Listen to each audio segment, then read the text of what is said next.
Tonight is a brand new story, rated RPG, Museum Apocalypse.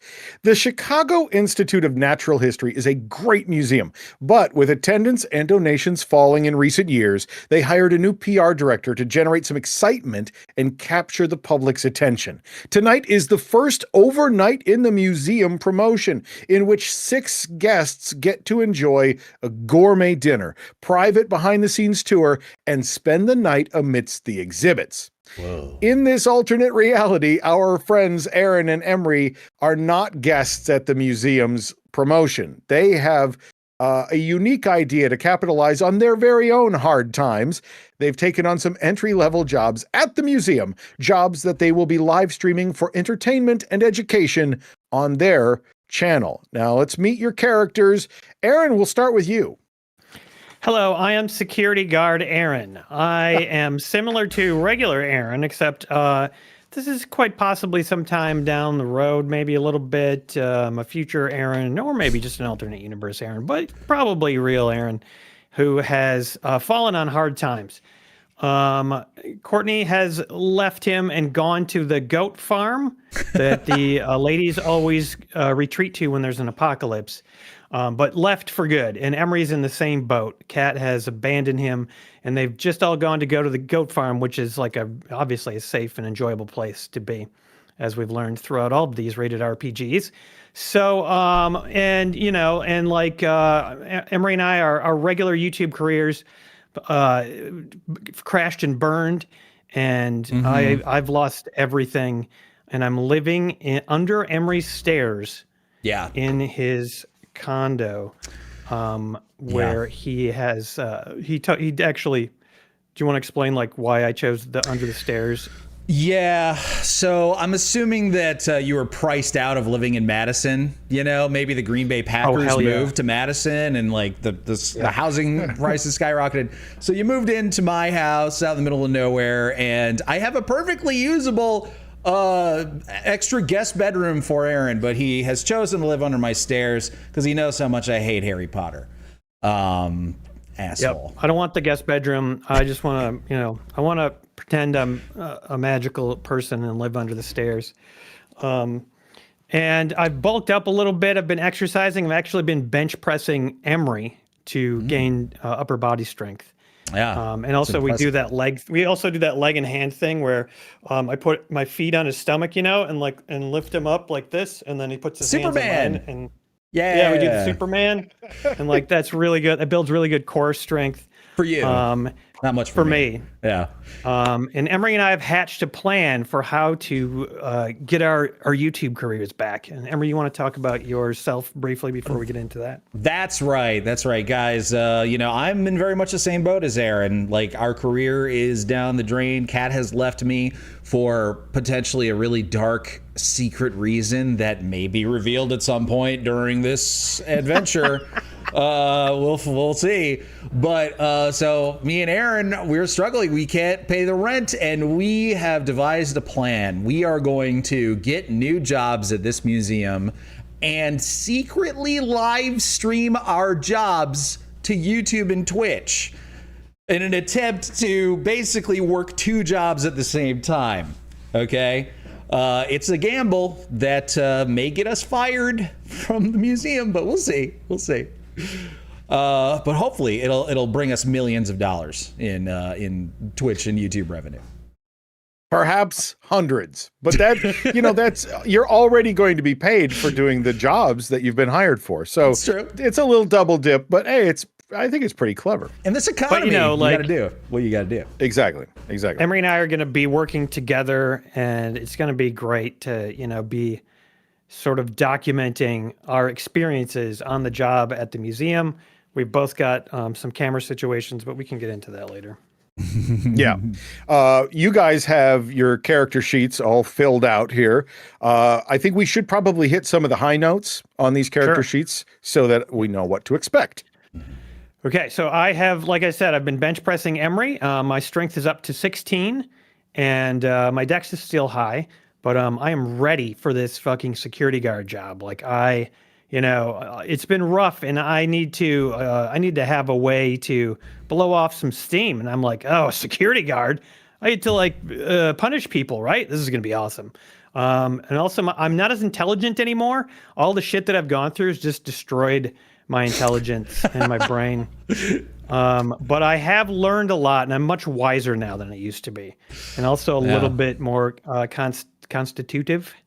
So because I've gained a little extra muscles. Mm-hmm. Yeah. Good. Oh, and I'm real good at melee.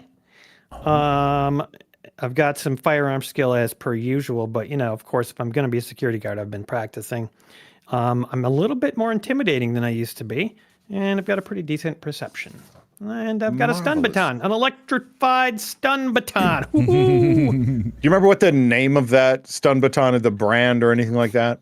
I think we have an idea. Actually, you sent me. It was like the Barbarian something or other stun baton. It's called like the Barbarian stun baton, but I think we should rename it. So if somebody claims this in chat, if you send a round of shots, claim that you're going to do that now, and if you want to name the stun baton, I will give that right to somebody who supplies me with drinks. In fact, as long as I've still got major elements of the story yet to be named, you buy a round of shots, and I'm going to start naming the different entities, the exhibits in the museums after you. So you can do that, and you can also note, like, if you have a different name you want to use for whatever the thing is. I'll pick the thing, but every round of shots gets rewarded with in-game presents. Nice. Yeah. Emery, as we embark on this, and by the way, thank you everyone for that hype train. We'll read stuff a little bit later, but thank you so much. If we reach level 5, I think we should still do the traditional drinks Absolutely. as well. Absolutely. Sure. What if, Emery, you and I have so much fun playing a security guard and a janitor that we end up wanting to actually do this and make this pivot for our YouTube career? Wouldn't that be crazy? That would be crazy. Although I got to tell you, I don't have a place for you to live under my stairs in real life. Okay. There'll be at least one I thing guess I different. could take your guest bedroom then if I had to. Yeah, maybe you'd have to. Actually, I could build a stairway. I'll just build a stairwell to the ceiling, and I'll sleep under it. Oh, okay. That works. Is that cool? Sure, but then you'd be a carpenter also, and that's way too many classes. You got to stick to one class, dude, okay? Multi-classing, I don't know. I'll carve it out of that pink foam, those pink foam blocks. I'll just carve a stairwell out of that, and then paint it. All right. So paint it gray. Janitor Emre is similar in a lot of ways to regular Emre. He's actually kind of similar to the very first version of Emre that I ever played. His intelligence is super high. It's his highest stat, which means that he's got a lot of knowledge about computers and mechanical tech and like occult. But this version of Emre has studied a little bit more in history because he's like, I'm gonna be working at a museum. I should know a little bit about like museum stuff. So he's done a bit of studying. His history is up to a +7. Dump the wisdom. Absolutely dump the wisdom. Okay, because like I feel like that's just role playing, right? Like this is a stupid ass thing for us to be doing. So clearly not very wise. My charisma is also in the gutter at a 10 because that's probably why our YouTube channel failed, right? Because we're not charismatic enough. But I have a decent athletics, melee, an okay dex. I feel like with all the supermanning that Aaron's been doing to me, I've gotten a little bit of muscle mass from that too.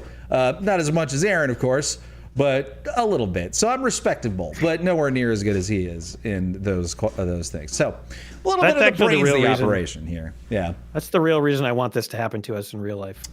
So you can have an excuse to get in shape. Yeah. You should live stream your Supermaning sessions. Because I want a Superman so badly. Oh, God. Anyway. All right. I would say the most fun that I had actually coming up with this character wasn't doing the skills, but it was doing my inventory. I spent a lot of time looking up like janitor equipment and being like, what kind of stuff would a janitor have? So I'm looking forward to somebody in chat naming my heavy duty wet mop, which I feel like is going to be my main weapon. But I have a whole bunch of other stuff I can't wait to get into. So. So Yeah, when like the when modern janitor is going to have so much cool equipment and stuff. Sorry, Jason, go ahead. Exactly. Oh, well, I was going to say, like, when you say heavy duty wet mop, are you just talking about a mop?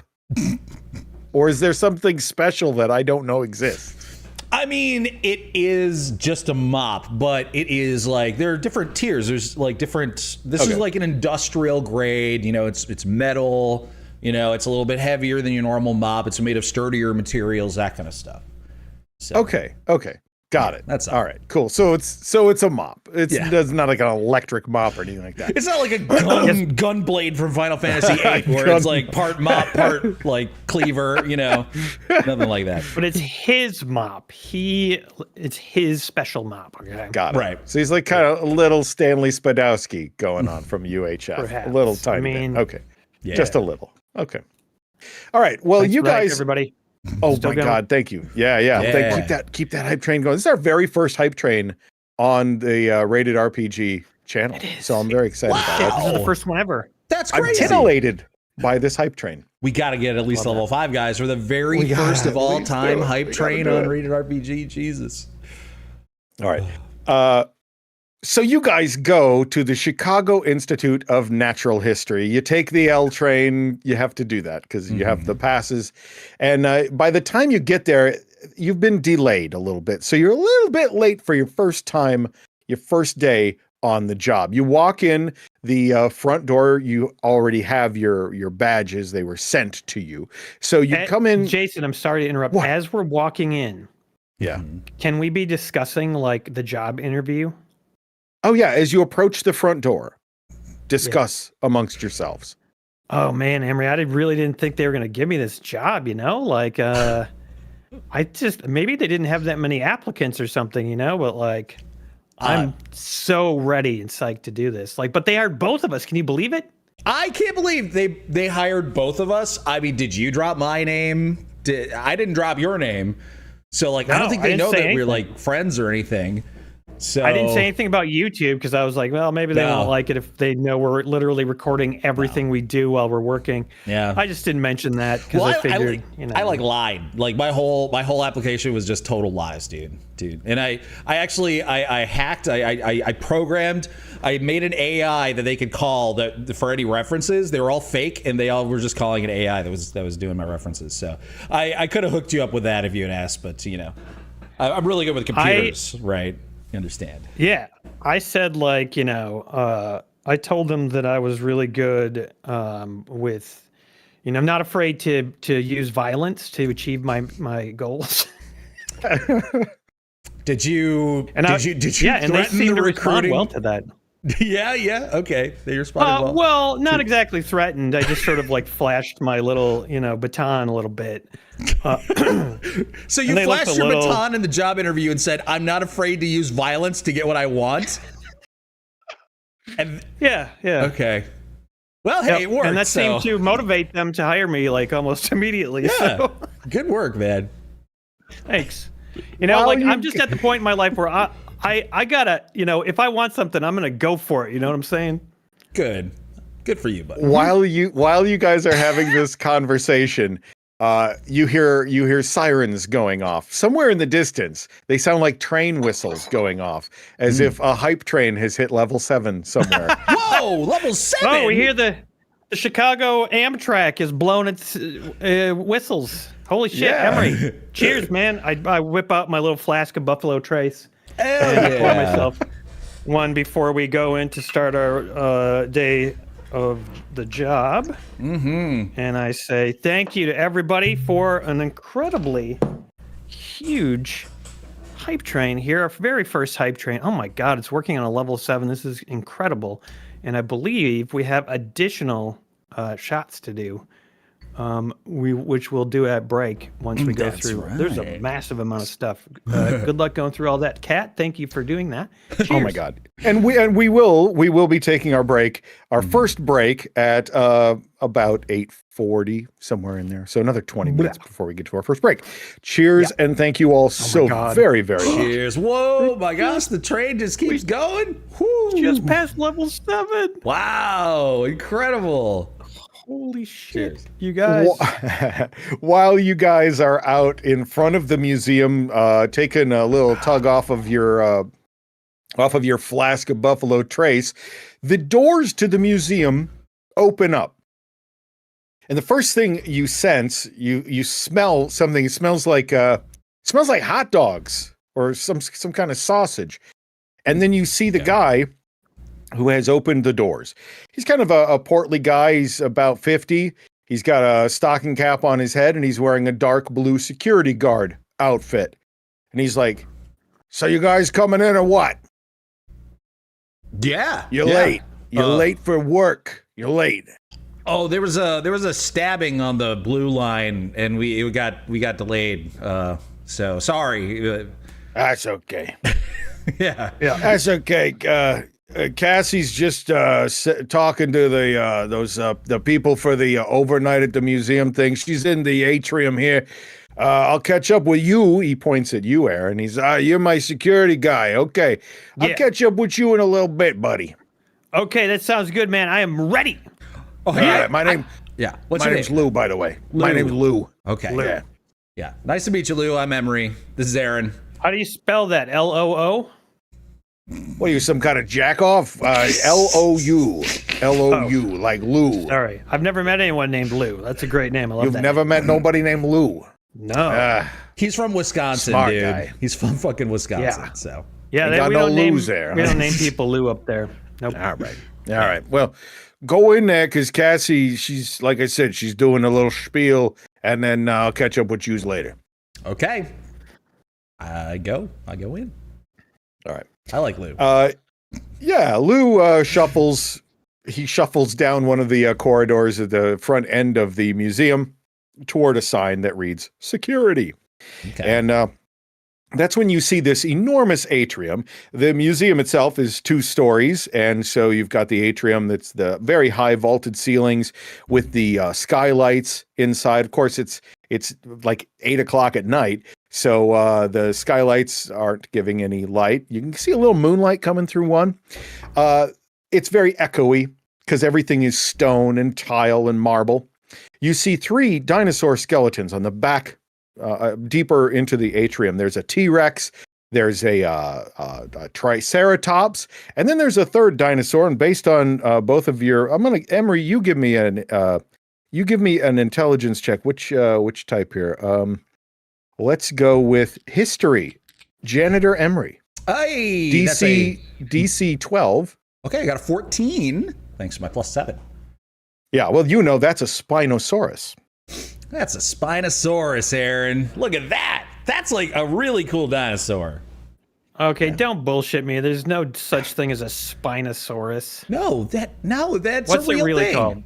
Okay. Come on. Well, all right. I don't know its scientific name. Let me like Google that real quick. Spinosaurus. I pull out my phone. Yeah, you go ahead and Google it, because with your 14, you would know, like, whatever the immediate bullet points are about a Spinosaurus. You would know those things. So go ahead and look that up. Aaron, as you guys are having this discussion, you see there are 6 people lined up, and they're all listening to a young woman with dark hair, and she's dressed in, she's very fashionably dressed. She's in her late 20s, and she's explaining the situation. You hear her say, catering will be here in just a few moments to set up dinner for everybody in the cafeteria. And then after dinner, you'll get a special behind the scenes tour of some of our really cool exhibits. You'll get to go, like I said, behind the scenes and see some things that guests at the museum never, ever get to see. And then you guys, there's 3 groups of 2. There's pairings. You'll all be able to sleep in amongst exhibits that you have chosen already.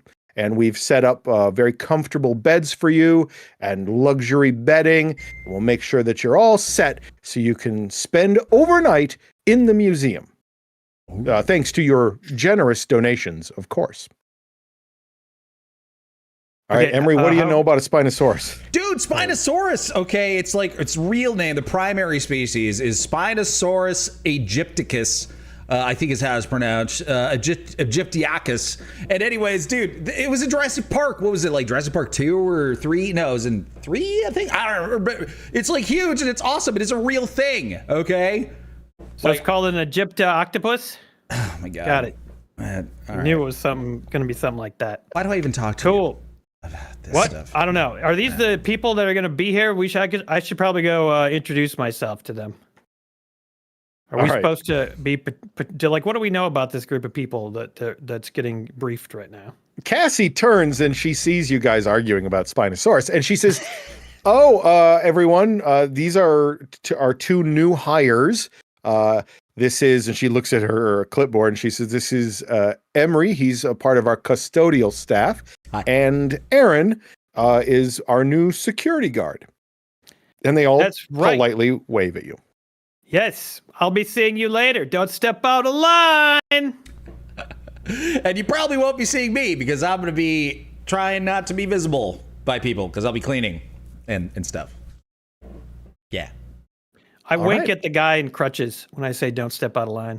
The guy with the crutches. Yeah. Give me a just a flat charisma check. We'll Okay. see how he reacts to you. That is a 9. Okay. He just regards you with no emotion at all. You're He's not amused. completely regarded, Aaron. So the 6 people that you're seeing, I'll go from left to right. The first guy looks to be about 60 years of age. He's wearing old bomber jacket and a fashionable scarf, jeans, and work boots, but not like work boots, but like fashion work boots. Glasses, well groomed. The person next to him looks an awful lot like him, but a lot younger, wearing a t-shirt that says, "I must be an archaeologist because I am digging you." He's also got a cast on his left lower leg and crutches, a backpack. And he looks very excited to be here. Next to him are 2 women who they're both wearing like super casual clothing. I want both of you to give me a perception check. Ooh, I'm good at this. Sure. Why not? Oh, well, Oh, no. that's going to be a 7. I got a 15. I only have a +2. But All right, roll two. Emre, you think you recognize both of them, but you don't know where you recognize them from.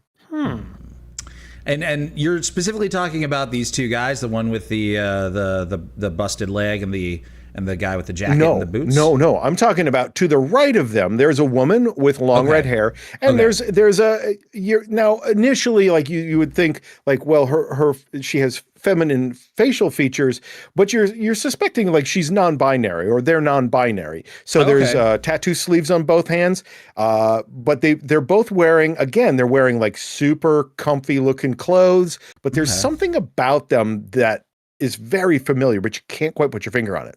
Now, to the right of those 2, you see a little old lady, and she's probably 80 or older, and she is holding a book that you can read the title of. It says something about true crime, some sort of true crime mysteries or murder crime mysteries. Okay. And then a guy to the next to her, who he looks like he's probably in his late 50s. He definitely dyes his hair. He has this smugness about him. He's the source of the hot dog smell, I bet. No, it was definitely Lou, the security guard. Was definitely because when he walked away, the hot dog odor went with him. Okay. Interesting. All right. And so these guys they're the special guests who have been invited to stay overnight at the museum, right? And, Exactly, yes. And it is because because they donated? Is that what you said to the museum? That's what Cassie said. Okay. Due to your generous donations, you are our first batch of guests. Okay, so they're all generous donators to the museum and staying overnight. Okay. Yes. Cool. Cassie turns and sees you both still standing there, and she says, "Do you need directions to get to the custodian?" Oh, area? Yeah, so we know where the security office is because we met Lou. Lou was right there, and he showed us where the security office is. But I don't know where I'm supposed to go because this is also my first day. Oh, right. Yeah, of course. If you go she points to the left, and she says, just go down that corridor, and there's some stairs that go downstairs. There's some bathrooms down there, and then there's a hallway. At the end of that hallway, that's where the janitorial is. Oh, okay. And you'll find Barney just got here a little bit ago, so just follow the aroma of cherry vanilla pipe smoke, and you will find Barney. Oh, okay. I love how you've coded your heads of staff here. It's really nice. If I ever get lost, I can just sniff out the cherry soda or the hot dogs, and I'll know where to go. Appreciate that. There you go. Okay. Yeah. Okay, I say, good luck, Emre. Have a good first day. And I take out my stun baton and I give him a little tap on the butt. It's not charged or anything. It's just, How many volts is it, Aaron? maximum volts. It's a million, I believe. I believe it's a million volts. I control the amount of volts with a slider. Yeah. Have you jailbroken your fucking security stun baton here? I have, yeah. I've modded it. Yep, it's all been modded. No. Well, so Emre, you head on down to where you were told to find Barney, and Aaron, you head to the security office. I think this is a great place to take our first break to see what we're going to be naming some of these exhibits and some of the things inside the exhibits. Yeah, I need a name for my. So we have a ton of people to thank as well for the hype train. We really do. Let's go ahead and take a break, and blurps are going to be turned on so you can make your presence known with a walk-on if you have that ready to go. Yeah. Oh man. I think Jinxie's the only one with a walk-on at the moment, but you guys played that at the beginning. Okay. You could play it again though if he so chooses. Oh. He has that ability. Uh-huh. But in the meantime, we do have a round of shots from Mithrandir, who says, "Round of shots, the Hall of Mithy." The Hall of Mithy. Oh, I can't wait to visit the Hall of Mithy. Yeah. I have the perfect thing that will be named after Mithy. Ooh. Is it a Lord of the Rings exhibit? No. Well, then, is it the perfect thing? I'm sure it's better. You made a valid point. I'm just using the alliteration. Oh. Mithy. Real quick, so if you are at tier 2 or higher, you can have a walk-on. I posted instructions in Rated RPG, but I will also post in chat the instructions to both chats. Or not. It's in the Twitch chat, which I guess is the relevant one because that's where you can actually do a walk-on. Chris, the PayPal is my PayPal, aaronionda@gmail.com. It's also in the chat. Yeah. Cheers. Thank you, Mithy. The Hall of Mithy shall be incredible. Yeah. And you shall pass. Yeah. So as far as those things to thank, there's a lot of them. Yeah. So I want to say we got halfway through level 8 of that hype train. That's how much stuff you guys went wild. We got a bunch of people subbing, which was Tybalt, Nighthawk, Nina, A. Schindler, Ron Prysack, Digital Dark Knight, Arden's at tier 3. Wow. Nice. And I believe that was all of the regular subs. Then on top of that, get this. Then we have a bunch of gift subs. Ranger on gifting 1, Digital gifting 1, Tybalt another 1. Arca gifted 5, which shot that hype train up. And then Wasted gifted 10, which is part of how we got up so high. And I believe that was all of our gift subs. I have a spreadsheet. But there's so much stuff. My spreadsheet is so full. You guys are so generous. Thank you, guys. I will just say, I'm really excited. that you guys are excited about what we're doing here, because I have been looking forward to this all week. Whenever Jason's like, okay, here's the new idea that I have, I'm just like, oh my God, this is going to be so fun. And I'm just having such an absolutely wonderful time doing this. And I feel so fucking happy when I'm doing it. And I'm glad that you guys are enjoying this as well. Agreed. It is fantastic. Yes. Get even happier because Chris gave another round of shots. So we have another exhibit to be named. Aha. Ooh. Thank you, Chris. And I can't drink booze, but I will have a tasty drink. I'll have some boba. Thank you. Perfect. We are, I'm a security guard. Emre is a janitor working at a museum, Chris. And it's an apocalypse. That's pretty much it. Yep, it's our first day as well. We're spending the night at the museum. What could go wrong? You're about to find out. Cheers, Chris. We have more. Yes, thank you, Chris. Thank you, Chris. Even more generosity that came through. Oh God. Why is it scaring me? It's scaring you because there was so much generosity of bits. We got Stream Queen with a total of 1,300, Digital with 500, Pointless with 100. Wow. And that was all of our bits. But then to finish us off, we had a highlighted from Two Joints who says, hell yeah, rated RPG. Jason, you're the man. Kill Emre first this time. That's what I said to Jason as soon as I got in chat tonight. Oh my God, that's so uncanny. There has been some lobbying for Emre to die first, but you know the dice get to decide. I don't decide. So true. Yep. I mean, I died first in the very first apocalypse. Yeah. I died first, but it was like close to the end, so it was all right. But yeah. Yep. And I saved Jason. Have I died the most? Have I died twice? Yeah. Yeah. Twice. I think I've died twice. Yeah. Once you have died saving twice. Jason, and once not being saved by. I'm the Doctor. I'm a Time Lord. I'm from the planet Gallifrey in the constellation of Kasterborous. Yes. Yes. Oh my gosh. That walk-on is here now. I love it. Thank you, Artist.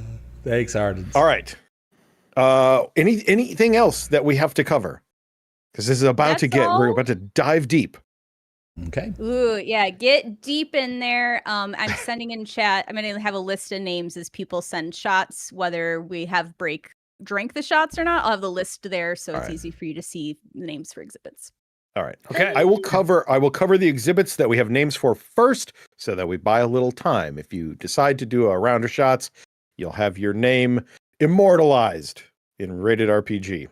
And you know what? Chris actually sent enough for 2 more shots, or if someone sends 20, we could just make it another round. So I'll let you guys figure that out if you want to do something like that. But yeah, Chris did send extra.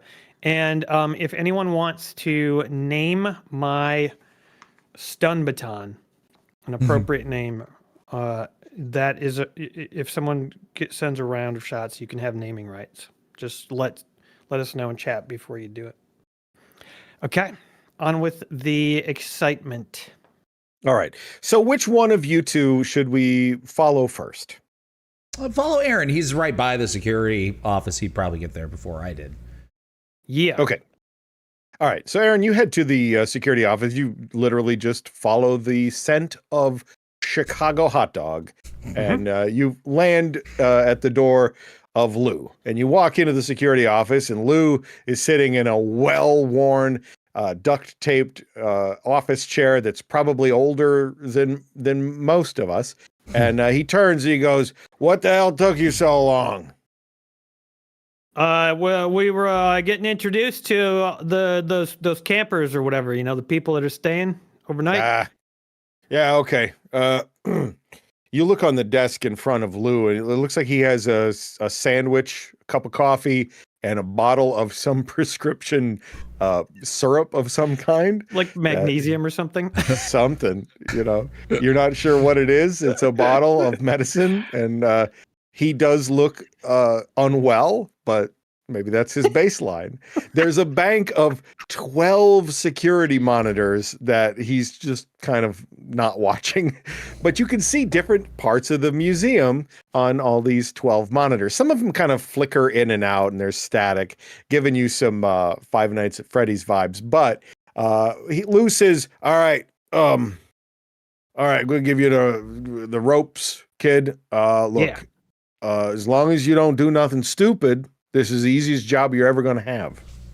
Stupid is not my middle name. Nope. Niddle name. My middle name. Yeah, okay. All right. What's that thing you got there? What is that? That stick. This is my my little friend. It doesn't have a name yet, but it's just, any good security guard has a way to sort of keep order, and this is the way I keep order, Well, you're going to keep order. This is a museum. There's nothing to keep.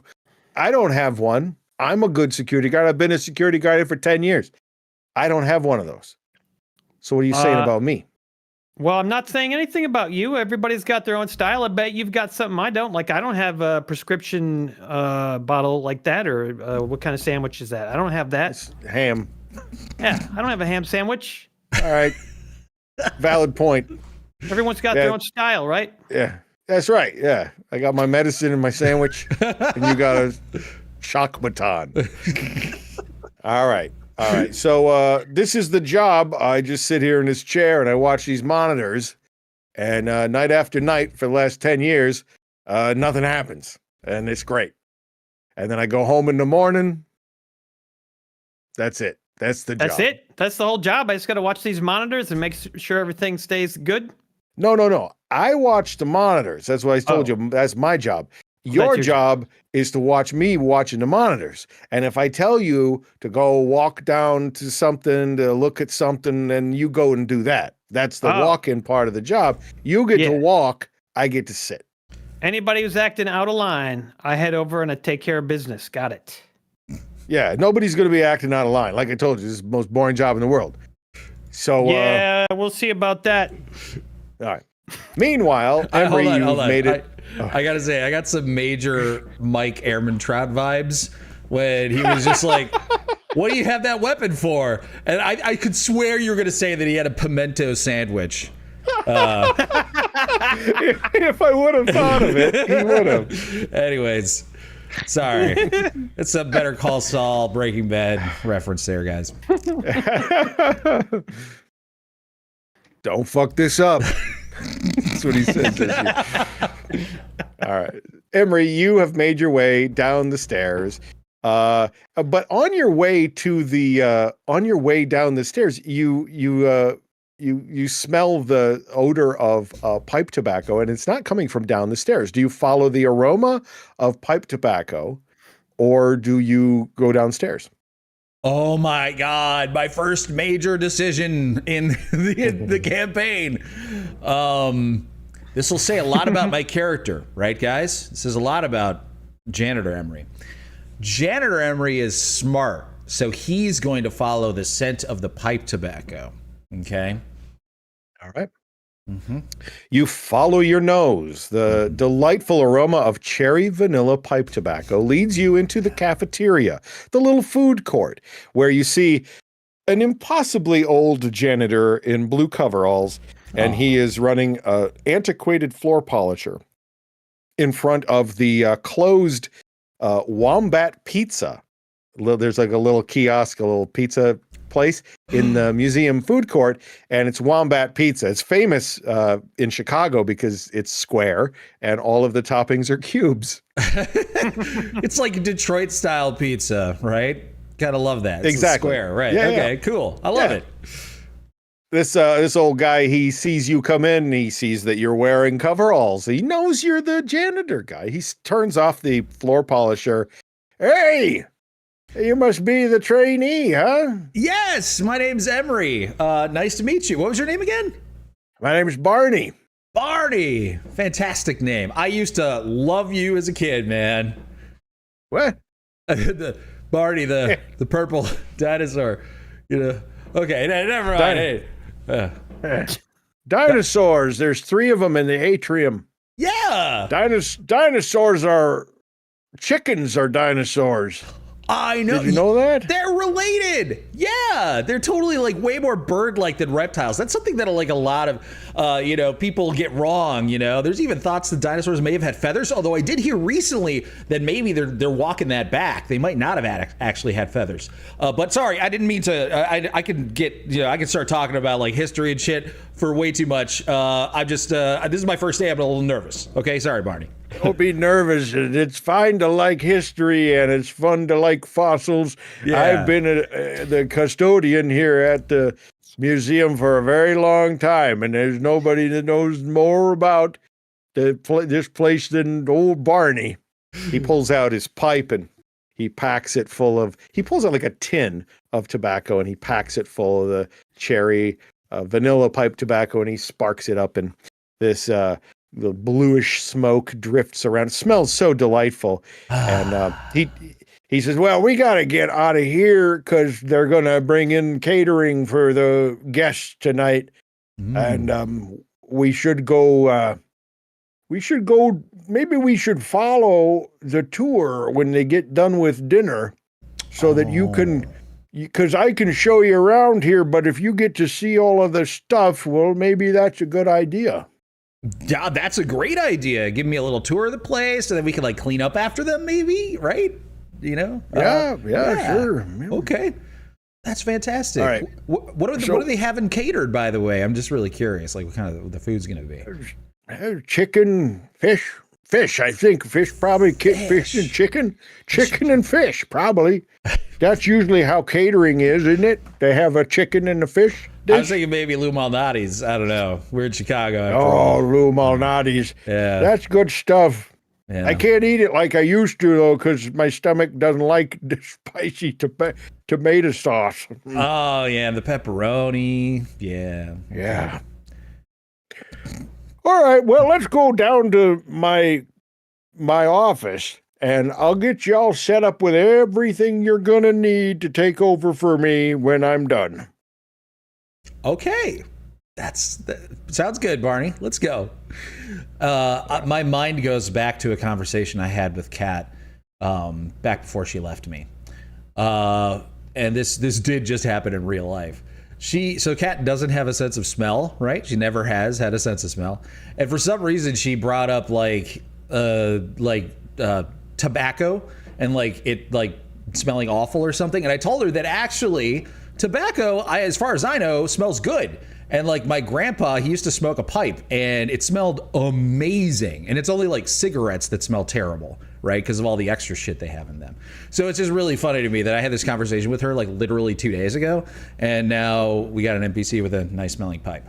So my dad smoked a pipe for a very long time, most of his life. And he smoked Sir Walter Raleigh tobacco, which smelled like burnt ass. So not all pipe tobacco smells nice. He did not do me the kindness of, but when at some point, like I smoked a pipe for sort of like affectation, and I did buy the higher quality aromatic tobacco, and it was really nice. But yeah, it'll still give you cancer. Oh, regardless. Don't recommend actually smoking it. No. Yeah, don't actually breathe that shit in. No. Buy a fucking candle or some incense. Okay, so Barney leads you down to the janitorial office, which is really essentially a large closet. And there he hooks you up with everything you're going to need for this job. He's got a big box of nitrile gloves, and he's got goggles. He doesn't hand all of these things to you, but he points them out. Half-face respirator, a heavy-duty wet mop. You brought your own? Did you bring your own mop? Or is this the wet mop that... Because I wouldn't think you'd bring your own. I feel like that would be a little silly. He probably just had one for me, right? He says to you, I knew it was your first day on the job, and as a gift... On my first day, Carl gave me a mop, and I decided I'm buy you a mop, and this is a heavy-duty wet mop. This will last your whole life. just like my mop lasted me this whole time. Barney, that like literally brought a tear to my eye, dude. Like that's so sweet of you, man. That's so nice. Thank you. That's very nice. Here's a squeegee and a scrubber. He gives you a headlamp flashlight. Sometimes you got to get down on the floor and look under tables and scrape the gum off because these little kids put gum under there and shit. Okay. He points at a rack of industrial strength cleaning agents, and he says, you got to be very careful. Some of these, if you mix them up wrong, you'll kill everybody in the whole place. So don't. You got to be careful. Okay. I'll go ahead and like look up any chemicals interactions before mixing them. Thank you for warning me. That's good. That's good. All right. Well, we should head up to the atrium. That's where they're going to start the tour. Now, meanwhile, Aaron, you watch Lou watching the monitors, and you, as the monitors are kind of flickering, you see different exhibits on those monitors. I'm going to pop one up for you in the image there so you can kind of see what that looks like. And then perhaps you can ask Lou questions if you like. I would love to do that. He's so eager to tell you answers. I feel like my boss is way more likable than your boss. Yeah, your boss obviously loves his job. This guy just wants to sit there and, suck down magnesium and sandwiches all day. And hot dogs. Do you try to read the jar, the bottle? Yeah, I want to see what he's actually doing with that bottle. It's for like stomach problems. It's got it's like a manganese or something. A manganese. Okay, I was close. Yeah. But you see that it expired 10 years ago. Oh. By the way, the best thing that Barney said that I think might be a good T-shirt.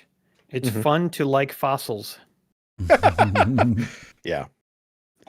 Wise. Oh wow! Oh cool. Right. Okay. So the 12 monitors pop up, and there are several. The top row, you see Barney finishing up scrubbing the floor in the cafeteria just as Emre enters, and so you kind of watch them talking to each other, but there's no audio. Next over to the right, there's a monitor that sort of scans a room full of mammals. It's the Hall of Mammals, and it's sort of like on one end of as it's scanning, there are two chimpanzees in their taxidermy. They're not like moving or anything. They're inside of a diorama, and there's a sign. You can't read the sign in the monitor, but there's these two chimpanzees in this enclosure, in this diorama. Next to that, there is a lone mummy in a glass case in the next monitor. It's not frightening at all. The next monitor over, you see the guy who was wearing the blue shirt and the old lady. It looks like the old lady is taking a break before dinner. She's laying in the high-end inflatable bed, reading her book, and the guy with the blue shirt, presumably maybe her son or her young lover, is talking on his cell phone. You see an image of the atrium that appears to be empty, and then you see the two people who. The best way to describe them, the woman with long dark hair and the person with short, sort of spiky black hair, are talking to each other in the atrium, but there's nobody else there. The next monitor is on the fritz. There are 4 or 5 monitors that have hallways on them, but nobody's walking through them. And that's about it. That's really all that you see on those monitors. Okay. So, Lou, what's the deal with those fuzzy monitors? They're broken. Yeah, the camera's on the fritz because it's old. And the museum is not as much money as it used to be, so the museum's not like replacing the cameras. They're gonna get a deal and get a bunch of wireless cameras. It's all gonna have a big touch screen, a bunch of that touch screen crap. I like this because it's old and because it's easy. Oh yeah, there's something to be said for old stuff. Old stuff, Yeah. well, generally more reliable, but obviously those things need to be replaced. I guess suppose there's no way I can replace those. Yeah, no. I mean, unless you want to donate $10,000 or something to the museum to replace everything. Well, if I got a couple extra webcams at home, I could bring those in. I don't know if that would work, but yeah, maybe not. Yeah. Yeah, I mean, look, what are you going to do? I'm not in charge of buying these things. I barely make enough money from my medicine. So, Oh, well, that's too bad. I'm sorry to hear that. Look, do we have two-way radios and stuff? Oh, yeah. He reaches in a drawer and he pulls out a walkie-talkie. He pushes the button. Yeah, this one works. Channel 5. Channel 5. And then he picks the one off the desk and he looks at it. Channel 5. There. Hey, can you breaker? Can you hear me? Yeah, it works. Check. Yeah, it works real good. Yeah. Okay, great. Hey, I got to ask you a favor. Yeah. I'm kind of an overachiever when it comes to security. I got a man on the inside. Can I get another one of those two-way radios? And you want one for your friend? Yeah, my the friend, janitor guy. Yeah, if I could communicate with him, then I got eyes out on the ground. If anything ever happens, say somewhere where we don't have cameras. Okay. Yeah, it sounds a little goofy, but okay. Yeah, whatever. I don't care. Yeah, thanks. I'm a little goofy. I used to be a YouTuber. Just don't play no games with these because it's a museum property. No, I am not about games. I am a serious individual, and you will not find me effing around and finding out anything. Nope. All right. No, sir. That's good. No effing around, no finding out. That's right. Nope. I'm a very solid individual. Got your back. All right. Well, why don't you go take that to your buddy? He's probably down. Looks like he looks up at the monitors and he sees he and Barney walk down a hallway. He's down by the janitor stuff, the janitorial closet. So you can go down there and find him. The janitorial closet. I'll head on down. Anything else you need me to do while I'm out and about? Give me a bag of pretzels. Oh, yeah. Is there a vending machine or something, or where do you get those? Yeah, there's a vending machine in the lunchroom. There's one down in the hallway down by janitorial. Go get me a bag of rolled gold pretzel down there. Rolled gold pretzels. I write it down on my hand so I don't forget. Very good. Got it. How much and are Mr. those? Pibb. Give me a Mr. Pibb. A Mr. Pibb. How much are those? I don't have any I change. don't know. Couple bucks. $2, $3 bucks. You got any cash? I don't carry no cash. All right, I'll scrounge some up. Don't you worry about it. Just consider this a first day favor, buddy. Yeah. First day favor. Mr. Pibb, Dr. Pibb, and get me rolled golds down from the machine. Got it. I'm going to get you all three of those things. I'm on it. All right. I love this job. I like you, and I can't wait to work further. Give me a charisma check. Deception? Just a flat charisma. No, not deception. Not deception. Well, he's not. He's not. I don't think he's trying to deceive him. I gotta wait. What was my check? Just charisma. Just 12. charisma. Flat charisma. Okay. He's like, I like you. I think you're all right. Thanks. You're gonna do fine. Okay. Feeling is mutual. Okay. All right. Bye now. So you head down and you do find Emre. Emre actually kind of meets you in the atrium because he and Barney had just come up to the atrium. Hey, buddy. Hey, guess what I got you? I don't know what. Here you go. Oh, strap that on. Listen to this. A CB? Son, it's me. I'm on the CB. God, Aaron, no, you can't. This is bringing back too many memories. This is painful memories. Oh, I'm so sorry, Emre. Look, I just thought it was, I thought it would lighten your day, but I guess that's not the case. Anyway, the real reason I gave you one of these is because I want to have quick communication all around the building, Yeah. Oh, I want to know what's going on in every nook and cranny in this place at all times of the day. There's a couple Yeah. of security cameras that are out. It's making me a little skittish, you know? Okay. And is Barney with me, or is it just me and Aaron? Yeah. He's scraping some stickers off of the underside of a bench. Okay. He's kind of leaving you guys to your own devices. So because Barney is potentially within earshot, I'm going to kind of speak in code a little bit here when I'm talking to Aaron about this. I'm going to be like, "Oh, I see. We could have these radios, so we could be incommunicado, kind of like the old days, right? Kind of like with Discord, right? We can, for when we're on the job, we can be, talking to each other, doing some talking." Exactly. Yeah. Something that could be assembled later for an enjoyable experience. About that same time, the PA crackles to life. Hey, it's your walkie-talkie, actually. Hey, Aaron, it's Lou. You read me? I read you loud and clear. Go ahead, Lou. Hey, this actually a package just came in a little bit ago. It's got some kind of wearable cameras or something in it. Okay. I'm on top of it. Front door? Yeah, just come. I brought it in my office. You got to come back to my office, and I'll be right there. I'll hook you up. Okay. Okay. I got to go, Emre. Duty calls, but keep that on you, and we could probably keep those lines open.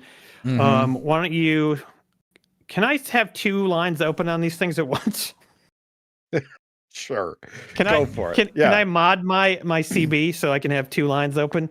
But let's see if you can. Let's see if you can mod your shit. I should have done some mechanical. Give me a computer tech check with your -1. Oops. All right, let's see what I can do. Hey, 15. Oh. All right, you mod it by wiggling the switch so it's in between 2 channels. Okay, great. So, but the problem is now Lou is going to hear everything I say to Emre probably. You've modded it so he can't. So I can't. Okay, maybe great. you found the functionality on it that it allows that to happen.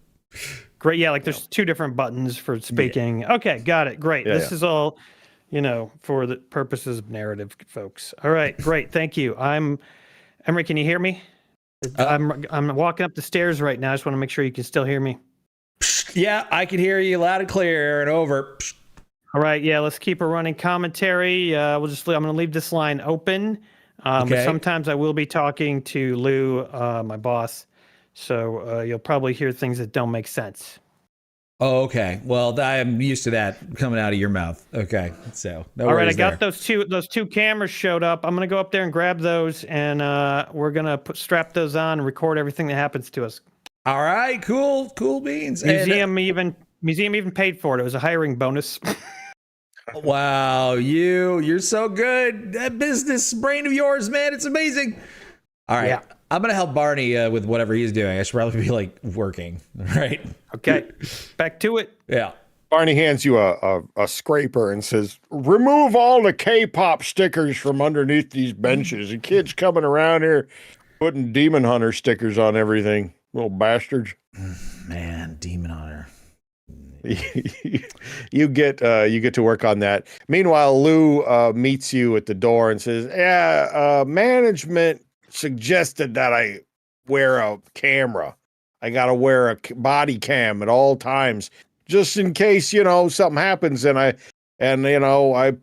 cause some damage or something, then they can, I don't know, sue me or fire me or whatever. But I ain't doing this shit. I'm not going to wear no camera. So I got 2 of them. I don't know what to do with them. They got to be activated. So you deal with it. He hands it to you. I will take care of this. Not a problem. I will wear it myself. And if you need to, you can just say, "Yep, that was me. I was wearing that camera." And so don't worry. I got this covered. Oh, also I found they were out of Mr. Pibb. The vending machine was fresh out of Mr. Pibb. I did get you a tab. Is that okay? Yeah, tab's fine. I would have preferred a diet right, but I'll take a tab. Oh shoot! Whatever. I just took a royal stab crown. at it. Maybe a royal crown. Next time, if you're down there, you see a royal crown cola, you give me an RC, okay? Yeah, I What? can see why they have that vending machine in this museum. That is an old Belongs in a old museum. vending machine. But it did have road goals. Here's a nice. Here, I got you 2 packets. Oh, you're the best. Very salty, these. I'm glad you got me the cola. All right, I'm gonna drink this cola, eat these pretzels, and then take a good 5-6 hour nap, okay? You go do whatever the heck you want to do. Okay, I'm on it. All right. By the time you return to the lobby, Emery, you're done scraping benches and things.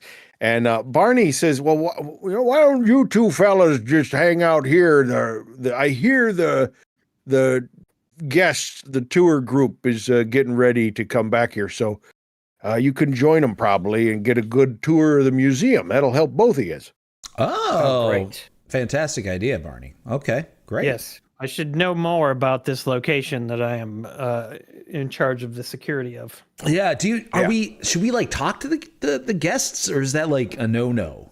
Like, Oh no, you can talk to them. You could talk to them. The tour, from what I understand, is going to be run by the PR director, and she's new here, so she's not going to know nearly as much as me or, well, you'll learn a little bit more on the tour. okay. Yeah. All right. Thank you, Barney. Catch you later. All right, let's go. Let's go before they head out. Yeah, let's catch up. So the tour group, the 6 people, are all lining up in the atrium, and Cassie, the PR director, comes back, and she says, "Hello again. How was dinner, everybody?" And everybody agrees that it was delightful and delicious. Cassie says, "Again, my name is Cassie Starkvind, and I am the museum's PR director. Unfortunately, I just started a few months ago, so the tour is going to be a little lacking. However, I found out that Bernard, one of our curators, is working overtime tonight. He's taking care of some of the newer exhibits that have come into the museum recently. And so he told us that we could go down to the archives and he would give us a really great tour. On our way there, we're going to make a couple of quick stops, and I will tell you what I know about some of the things in the museum. So first, without any further ado, let's head to the Hall of Mammals. Now, while you're on your way there, I'm going to put that picture of the atrium back up, and you guys can decide who among these guests you would like to either talk to or just observe. Okay. Well, I feel like I would feel a little bit awkward because I recognize the 2 in the middle, but I don't remember where I know them from. So I think I would like to kind of observe them and see if I could figure out where I know them from before like approaching them. Okay. Is that cool? That's cool. I will let you have another perception check. DC is 10. Okay. Gosh, So Aaron, do you have any hunches or urges? Anybody you want to observe or talk to? I want to figure out what doing this that. guy in the blue shirt, what his deal is. He seems like such a big dog, and I gotta make sure he doesn't get uppity. All right. You're watching him, and you gather from how he talks to the woman that he is with that is his mother. Oh. She refers to him as Michael, and he just calls her Ma. And he says, "Come on, Ma, you gotta listen to me, Ma. I'm telling you what, Ma." And she kind of like, you get the sense that they have a disagreement about something, or have had recently a big disagreement about something, and he's trying to talk her into listening to him, and she doesn't want anything to do with it. She says, "Just let me enjoy this evening, Michael." I got a Emery, 17. what did you get on your check? Yeah. 17. You recognize them. They are the drummer and guitarist and singer in a Chicago punk band, And the name of that band is, go ahead, Emery. What is it? Pregnant Hippo. Pregnant Hippo is the name of the band that they are in. So they, hearkening back to Aberrant Apocalypse, the video game in Chuck E. Cheese. Oh my God. Pregnant Hippo. Yeah, they're well known. They're like a Blink 182, but in our universe, that's the height of popularity. They were really popular about 15 years ago, and they're still pretty popular. But it's unusual to see them, out in public. I mean, that'd be kind of like seeing members of Disturbed, right? Because Disturbed, I think, is from Chicago. Yeah. That's so cool. Really cool. Awesome. Do you say anything to them? Yeah, I'll come up and say, holy shit, you guys are from Pregnant Hippo, right? And yeah, it's and the red-haired woman says, "Yep, hi, I'm Carol. I play guitar and sing Carol, and this is Ray, our drummer Ray." And Ray's like, "What's up?" What's up? Oh my God, my name's Emre. I'm a janitor in training here, custodian staff. This is just my first night, and honestly, I don't usually do this, so but since we're gonna be doing this tour together, I needed to just say something. Otherwise, I was gonna be freaking out the whole time. So I apologize, but I'm such a big fan of your work. That's so cool. So did you donate to the charisma check? Okay, give me a charisma check. Yeah, you asked that question. Did you donate to the museum? And we'll see how that question lands with this flat charisma check. You're getting the good rolls tonight. Damn, good rolls. I have a +0, so that's a 16. Carol, the singer and guitarist, says, "Well, yeah, I did. Ray's not really into it, but yeah, we were going to do a big reunion tour this summer, and I thought, well, I wanted to do something really cool. I don't know if you knew this, but Ray and I are a couple, and we've been a couple for a really long time, kind of like behind the scenes. And she leans in, kind of whispers at you, I was going to propose tonight on this thing. Holy shit. My God. So don't ruin it. Don't ruin the secret. No, of course not. If there's anything I could do to help, I might be able to, because I'm a custodian here. I might have access to areas or something. I don't know, but we could talk about it later. Okay, that's so cool. Yeah. All right. Aaron, do you say anything to Michael or his mother? Yeah, I'll just walk up to him. Okay. Oh, Hello. Aren't you a nice police officer?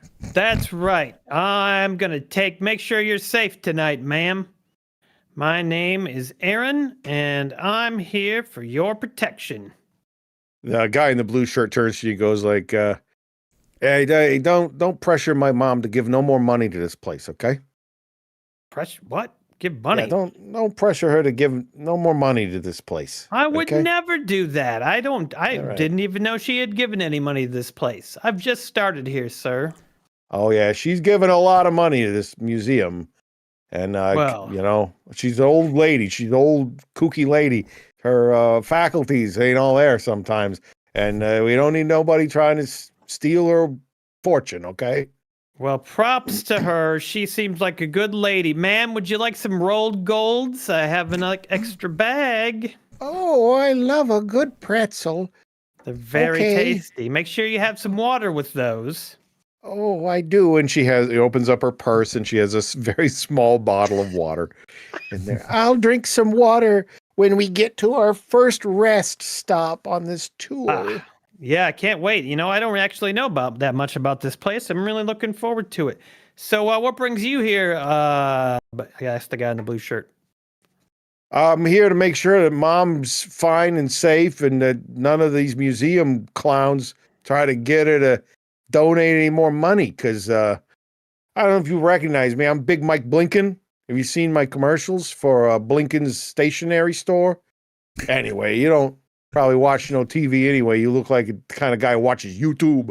And so anyways, yeah, my ma and me, we run Blinken Stationery. It's a downtown Chicago institution for a very long time. And anyway, she's an old lady. She's going to be retiring soon. and she got it in her head that she wants to help the museum. And I'm like, Ma, I'm your son. You got to help me. You know what I'm saying? Oh, I So got you. that's- I got yes. you. Yeah. Yeah, that's that's something you got to deal with. She's 80. She's still working, huh? That's She's 80. She's 82. She never lets up. She's always up my ass about something. Oh my gosh, that's She don't hear too good. That's why I can talk about her while she's standing here. She doesn't know nothing. well, she's chewing pretzels now too, and then it's harder to hear when you're chewing pretzels anyway. Yeah, So.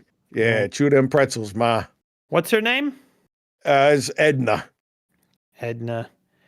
Fantastic to meet both of you. I'm looking forward to spending this evening with both of you. And if you have any safety or security concerns, feel free to approach me personally. Yeah, don't worry about it. I can handle myself. I got black belt in jujitsu. Anything happens, I'm gonna be just fine. I will consider you a close ally, my friend, if anything goes awry. Give me a charisma check. Oh fuck! I should have took a higher charisma. Oh, 8. Actually, Big Mike Blinken goes like, I like you. You're off-putting, just like myself. It's gonna work out just fine. I walk up to him like, oh my God, Aaron, did you recognize those two? They're both members of Pregnant Hippo, and oh shit, What? is that Big with the blinking That stationary is- station wagon? Yeah, I don't know Fella, what you're talking hey, guy. about, but Oh yeah, my that's- God. Were you the one who tried to get the blinking stationary sent up to the International Space Station for the International Space Station stationary? Was that? Yeah, that's How right. did That was work my out? idea. It didn't work out very good. I couldn't get the rocket to reach, get out of the Earth's orbit, the Earth's Oh. gravitational pull. Hey, we No. tried though. We tried. You know. Wow, that's I so had, cool. You're a legend, man. Yeah. I had WGN. They were out here trying to cover it on the radio program. Yeah. Anyway. Nice to meet you, fella. Nice to meet good, you. Good job. Nice work on the janitor stuff. Yeah. Thanks. So you get into the Hall of Mammals, and you notice these are old like taxidermied things. I got a sneeze coming. Hold on a second. Talk amongst yourself. That's a fucking shoe-billed stork. Aaron, have you ever seen a shoe-billed stork? They're basically like living dinosaurs. They look like I start naming all sorts of information about the shoe-billed stork. Although I should probably do a nature knowledge check. Do in nature. That's the one thing that this version of Emre doesn't really know much about. He doesn't really know much about like animals, like normal animals. See, I do know a lot about animals, and I still only got a 9, so it didn't matter. I got a 2. Now, Emre, You're like one I've heard that the shoebill, what did you call it? Stork? Stork. Yeah. The reason it's called a shoebill is because its beak looks like a shoe. Yes, actually, that's true. But I thought that they were they were fake. I'm pretty sure this is just like a Muppet or something. Like, this isn't a real thing. Why is this in a museum? That's weird. Cassie, the PR director, hears you saying all this, and she says, yes, despite its unusual appearance, this shoebill stork is an actual real taxidermied stuffed animal. What? And this is, they're known for their unusual appearance, and they make quite a loud clacking sound, almost like a popping of a firearm when their beaks slap shut. But you don't have to worry about this one, because as you can see, it is dead and taxidermied, and this has been in our museum since 1989. Wow. Oh my. Are these birds still alive in the regular world? Yes, they are. They're Whoa. unfortunately, I What? don't know a lot about animals myself, so they are still alive and present in our natural world. Has Bro. anyone ever killed 2 shoebills and made shoes out of their beak to wear? That you know of? Any instances of that in Good question. real life? No. You don't No. think so? I would guess no. That's an unusual question. And I'm going to make a mental note of you. I am gonna of me. Well, yeah, I mean, just because that's Oh yeah, well you come to me for interesting questions whenever you need one. Go ahead. Folks, you remember Aaron? He's our new security guard. This tour isn't really for our employees, but you are welcome to tag along as long as you keep your questions to a minimum. This tour is really for our overnight guests, our overnight at the museum guests. Do any of our guests have any questions? The older guy wearing the scarf raises his hand and in a very official manner, he says, "Hi, Derek Hauser. I'm an anesthesiologist, and this is my son, Benton, and he is studying to work in a museum such as this. Hopefully he will move out of my house and get his own place after he gets a job here, because he has been studying in college for a very long time to be a worker in a museum, much to my chagrin." And Benton says, "Dad, don't embarrass me in front of Cassie." Benton, what happened to your leg? Are you okay? Yeah, I'm fine, man. Just don't make a big deal out of it. He broke his ankle doing some frat boy shit. He was drinking shots of Malort downtown. You know how these kids get. He fell down some stairs down in Wrigleyville. Yeah. Hey man, listen, we've all been there, okay? So this is college, okay? It's all right. It's a He's phase. 27. He's 27. He could have been an anesthesiologist like me by now, but instead he is not. Well. Some people are late bloomers, okay? Benton, That's Benton, the late bloomer. Benton. Yeah, let me tell you, my friend here. Well, you know what? We're not supposed to talk or something, I guess. So I'll talk to you later, you guys. But if you have any questions, anybody has any questions about your security or safety, you just come to me. I will help you out and make sure everything is clear. And Cassie, just so you all know, the Shoebill Stork is the same height as Sabrina Carpenter, famous pop star / Disney child actress. Edna nods her head because she recognizes the name Sabrina Carpenter. Okay. And Cassie, the PR director, looks at you, Aaron, and she says, whispers to you. She holds up a finger. She goes, "That's strike one on you." Strike what? Strike one. I told you not to do this. Strike one. Okay. All right. I got it. I got to keep myself in line, is what you're saying. I can do that. What's right, your now, name again? Sally? Cassie. Yeah. Got it, Cassie. My apologies to you. I will settle down immediately. All right. Follow me, everyone, to the man-eating chimps. There's a man eating chimps? He whispers that to me. He doesn't say it loud enough to Cassie here. Yeah, somebody eats chimps every day at this thing. It's great. I thought I updated it. Hold on, Louis. Oh, it's still working. Okay, it's still there. It is. Okay. You round a corner, and in a dark back corner of the Hall of Mammals, you see a display. And in this display, it's a diorama. There are two massive male chimpanzees, taxidermied, of course, and they are sitting in the diorama of a jungle scene. Rainforest scene, and at their feet and around their feet is the skeleton of what appears to be a human skeleton. And there is a little wooden sign there that reads, "Between 1978 and 1990, these chimpanzees killed 14 villagers." Wow. There's a placard next to it that tells you the whole story of these man-eating chimps.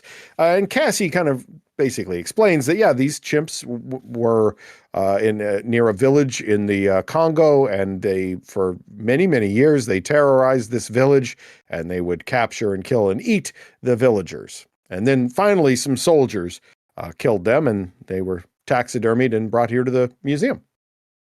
I get on the CB with Emre and I whisper, "Murder chimps." Yeah, is it? I kind of question the term terrorize. I mean, is it really terrorism when they killed like one villager a year, slightly more than one villager a year? That's not really that terrible. You know, they were serial killers, serial chimp killers.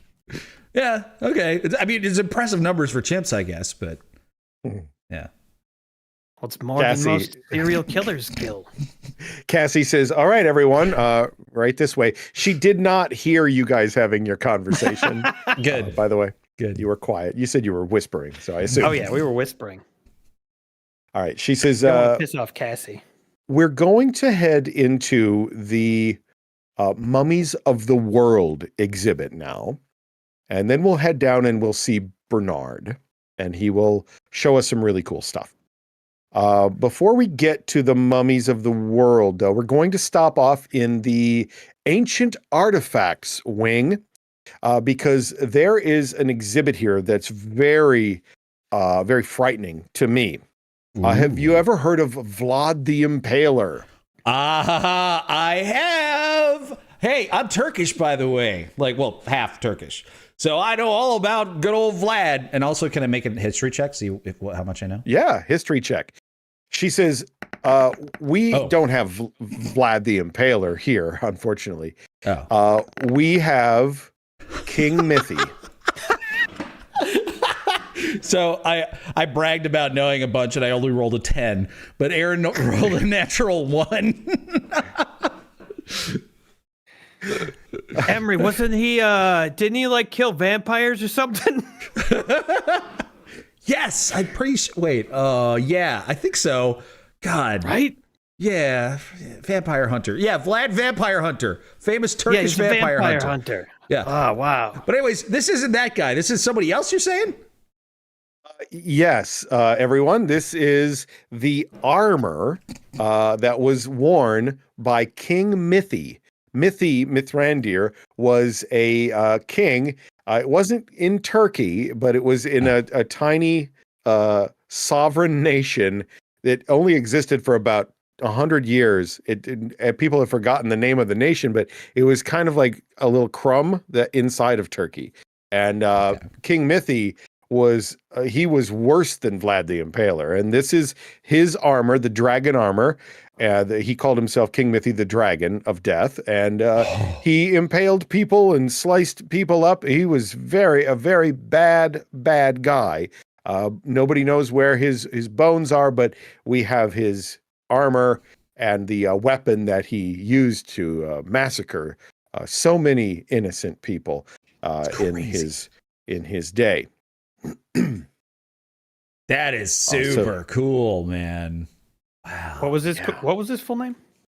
King Mithrandir. Mithy. King Mithy was what he went by to all of his friends. King Mithy, the dragon. Nice. So this is the King Mithy's armor. It's one of our most famous exhibits. It's been on exhibit for a long time here. Okay. We're going to head down through the Mummies of the World exhibit. We have 13 mummies here, mostly Egyptian mummies. We have one full Egyptian mummy that has been partially unwrapped on display. But we had to take it off of display due to some issues that we had with the mummy. It was starting to decay a little bit. And so it had been taken off of exhibit. So we're going to take you down through the mummies. There are some different mummies from different parts of the world. There's one from Scotland that was a peat bog mummy, preserved with the tannins in the peat bog. There's some Egyptian mummies, as I said. There are some Peruvian mummies. Each culture, either through accident or environment, they mummified some of their dead. So as we make our way through there, you'll see that. I have a question. So you said that the full mummy, the Egyptian mummy that was on display, started to decay.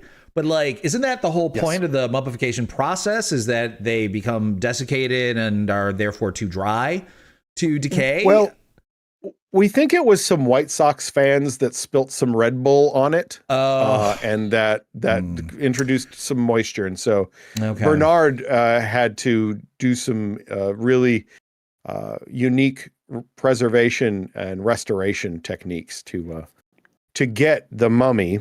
Wow. Yep. And the mummy is known as Pharaoh Fail. Pharaoh Fail. Pharaoh Fail. Neat. Pharaoh Fail. And Pharaoh Fail. Pharaoh Pharaoh Fail. And so let me just get you an image of the Pharaoh, the good Pharaoh. We don't know much about Pharaoh Fail, Mm-hmm.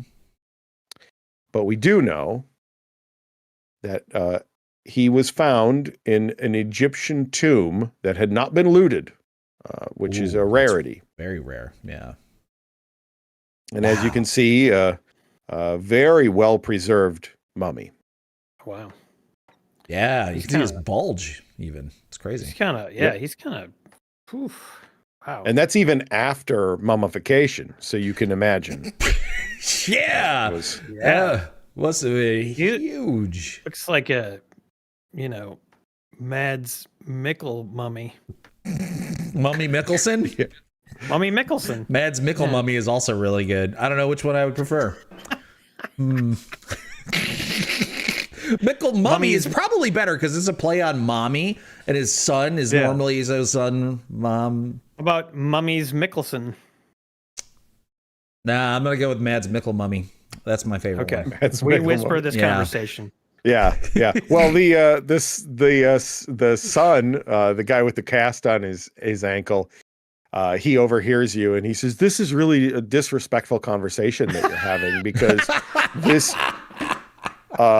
this is my field of expertise. I am highly knowledgeable in Egyptian history, and I think having this conversation in front of the great Pharaoh Fail, honestly, it's just super disrespectful." Well, can you confirm then, if you know so much about this, is he packing for a mummy of his era or not?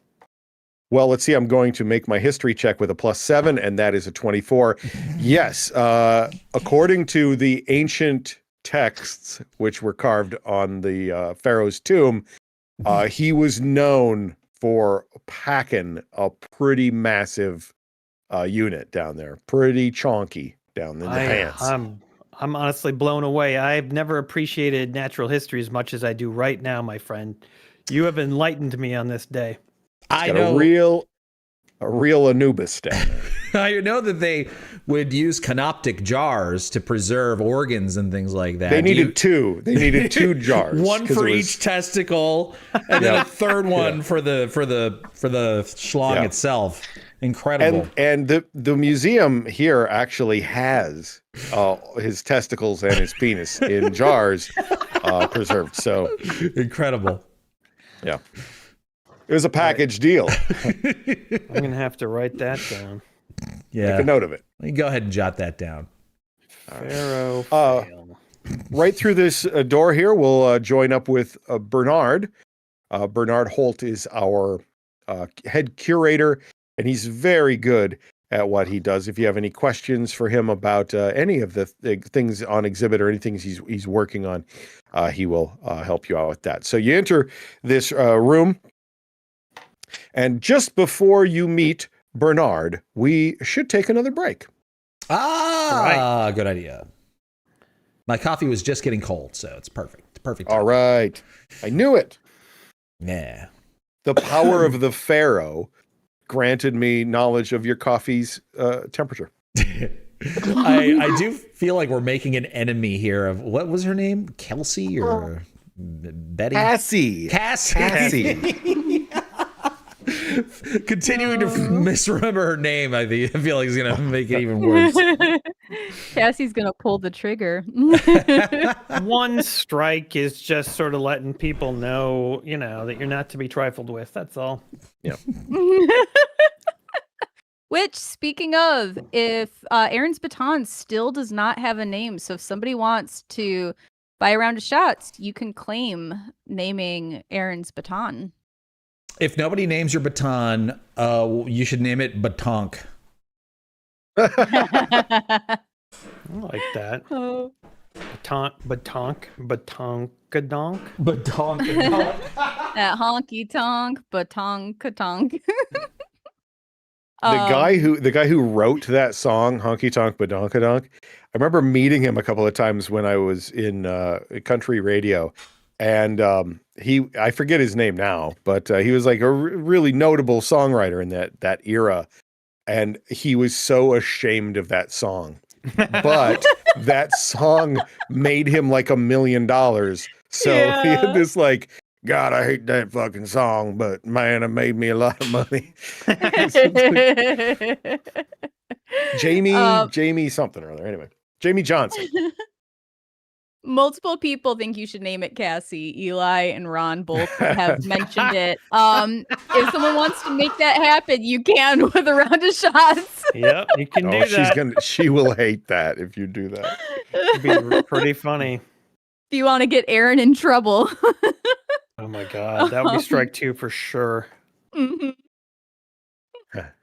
As far as other business goes, Bossa Nova B, subscribe for 3 months in advance. Thank you for that. Nice. Thanks, man. And then we got a highlight comment from oh shit. Oh no, It was me, I Flem. forgot to I approved it. I don't know why it was being weird. Go ahead, Kat. What? I forgot to save the name. Somebody gave a highlight comment earlier that said, Jason, have Lou demand Aaron get him a can of New Coke. Yes, I saw it too. Yeah. Who said that? So Was it sorry, I Ron? forgot to write down your name. It wasn't Ron, I don't think.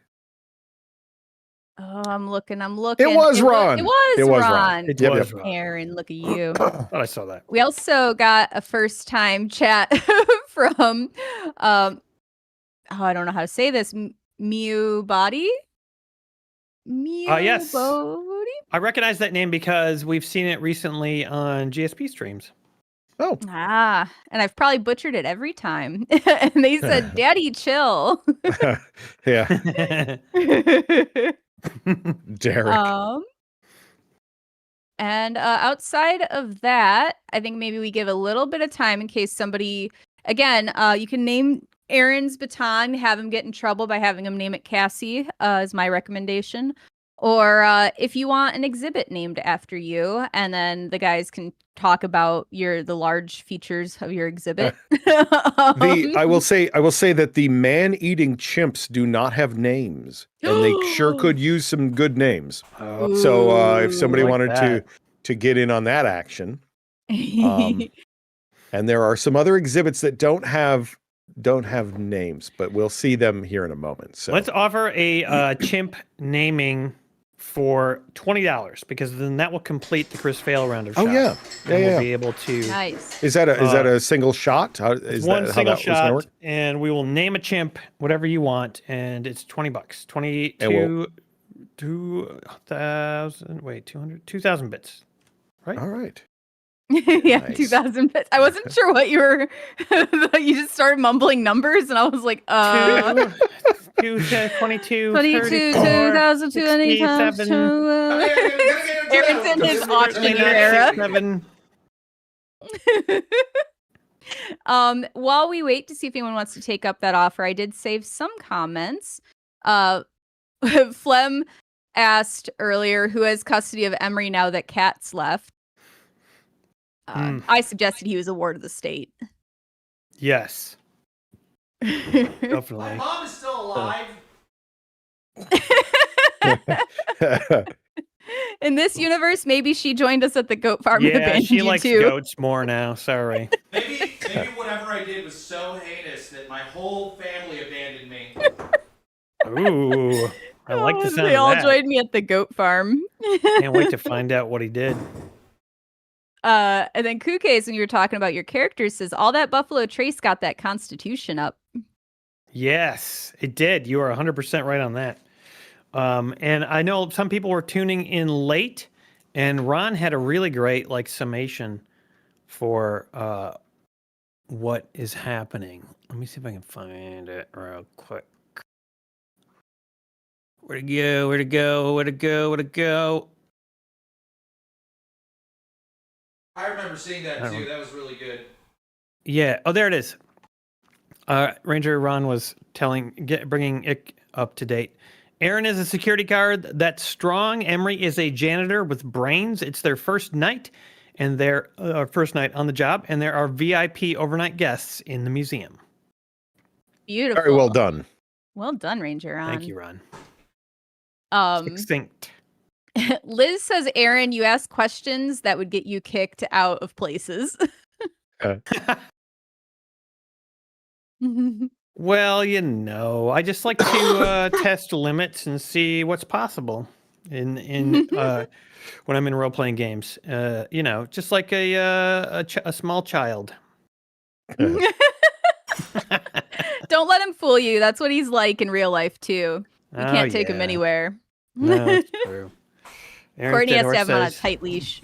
That's what you get for throwing animals off of a cliff. I assume you're talking about Emre, of course. Oh, that was the secret. That's the dark secret. Emre did that in real life. Oh my god, yeah. I would abandon him and go move to a goat farm with So would Courtney his if he mom. did that. That's probably it. It's gotta be it. Man. And he only did it because I goaded him into doing it. And that's what tanked our YouTube channels as well. Yeah, that's gotta be it. Yeah, you guys got full on canceled. Yep. Arca gave first time chat for this channel and says, I feel there's a serial killer among all the NPC characters. It very well could be. Oh my god. Oh, I bet it's the one with the broken leg. Yeah. Aaron, which one do you think it would be if there was one?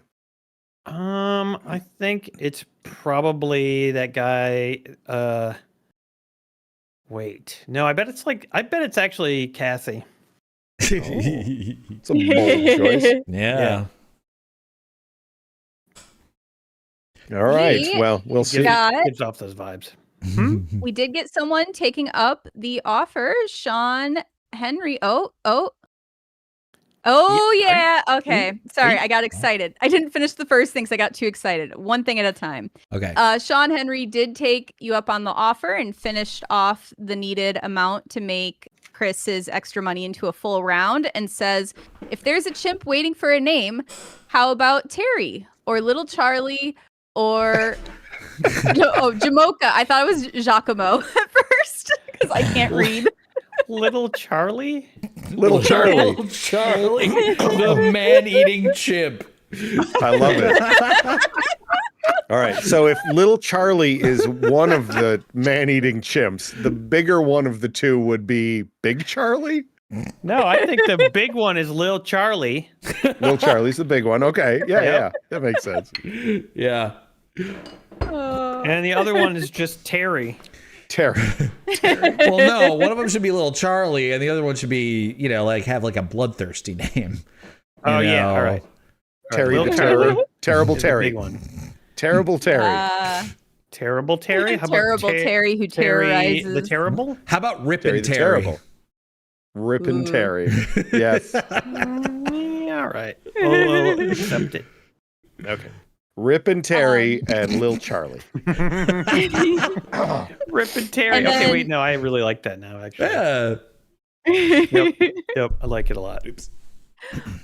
What Thank made you for me that. really excited was that Eli took up naming your baton and says the baton's name is Cassie and bought a round of shots. Oh, yeah. I'm so excited. All right, thank you to Sean and Chris for this one. Thank Yes, you. Grazie. Fuck. And I'm going to pour myself a sipper. Whew.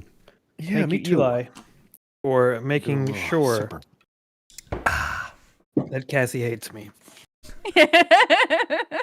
So the question is, will you have already named your baton, Cassie, before this? And it's just a No. fun coincidence? Or are you deciding to think- name it Cassie? No, now? I am deciding to name it because she gave me that strike. That's immediately I Oh, named yeah. it Cassie. I think there has to be a reveal of that, Emre. I think that's going to be fun. Miu Boti says, did Claro write the smut Edna's reading? Either way, Barney needs to watch out. She's a monster fucker. Dinosaur edition. Dinosaur edition. Hey, what just Ooh, we happened? got- Did we reach some sort of What was goal? that? I don't. Oh, I think so. Follower goal of 120 was completed. Thank you guys. Hey. Awesome. I love watching the stuff happen like that. Growth. I like watching growth. That's what she Yeah. said. Mhm. That's good. That's good. She did, but then she left you. Damn it. Oh. Wow. You guys pour in your Eli shots now? Yep, Yeah. my I I sipper. did. I'm pouring a sipper. I'm going to sip it. Okay. And then last thing I'll leave you off with is a comment from 42 who says the stream setup is so clean and awesome. Oh, thank you. Well, thank you. Yeah, That's I definitely an Emre Yeah. joint. He's good at that. Yeah. Mhm. Yep. I appreciate that. And then now blurps are going back off. If you are at a tier 2 or higher sub, you can submit a walk-on. Just let me know because I have to approve it. And I'll let you guys get back to it. Yeah. Marvelous. All Thank right. you, Kat. Cheers, Eli. Thank you for this round of shots. Here's mine. Thank you, Eli. Mm.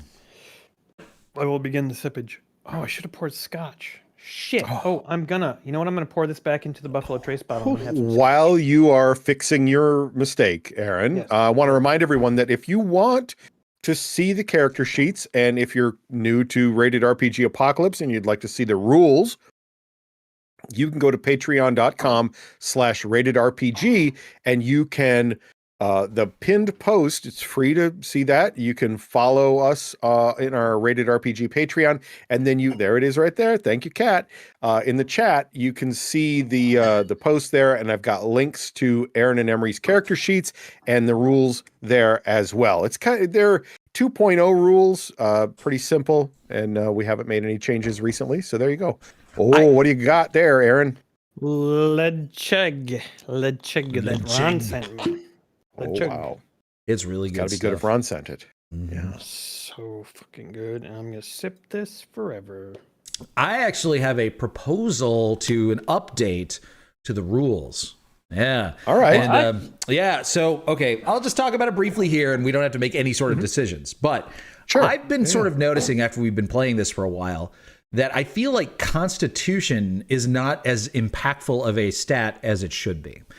And I think we might want to consider increasing the value of that stat. I feel like every time I've taken it as like a very important stat for myself, it hasn't really felt like it really has done much. And I would much rather put points on other things. Put a So, little bit more weight on that, maybe for hit points. or even just the utilize saving it a little bit throw. more. Like honestly, the saving Yeah. throws with con, that can be like really like, it could be the difference between you're saving your life or not. But like if I have a +4 versus Aaron's +2, that doesn't really feel like that much. But that's like all con does. All it does is hit points and saving throws. And There's nothing else on the sheet. Yeah. Exactly. So I feel like we might want to look at that. Yeah, I think you need to get us in more situations, Jason, where we are Falling out of things, or drinking things that are questionable, or breathing gases, or showing experiencing off, like, physical trauma, or showing off our No, virility, for no. example. Like being electrocuted or That's not struck what by I meant. lightning. No, that's not what I like showing off cool. our virility and being like, having a lot of stamina. Oh god. Being constipated, having to push out a big deuce. Oh my god. That'd be one. Yeah. Emery, look, what have you done? There's all kinds of things. We'll get into it. So Jinxie Jinxie. says more sex scenes. That's what I'm suggesting. Then a constitution will come into play. Make a constitution check to see if it's a successful sex. That's all. all right, back to the game. You guys have entered the inner sanctum of the museum's curator and restoration specialist, Bernard Holt.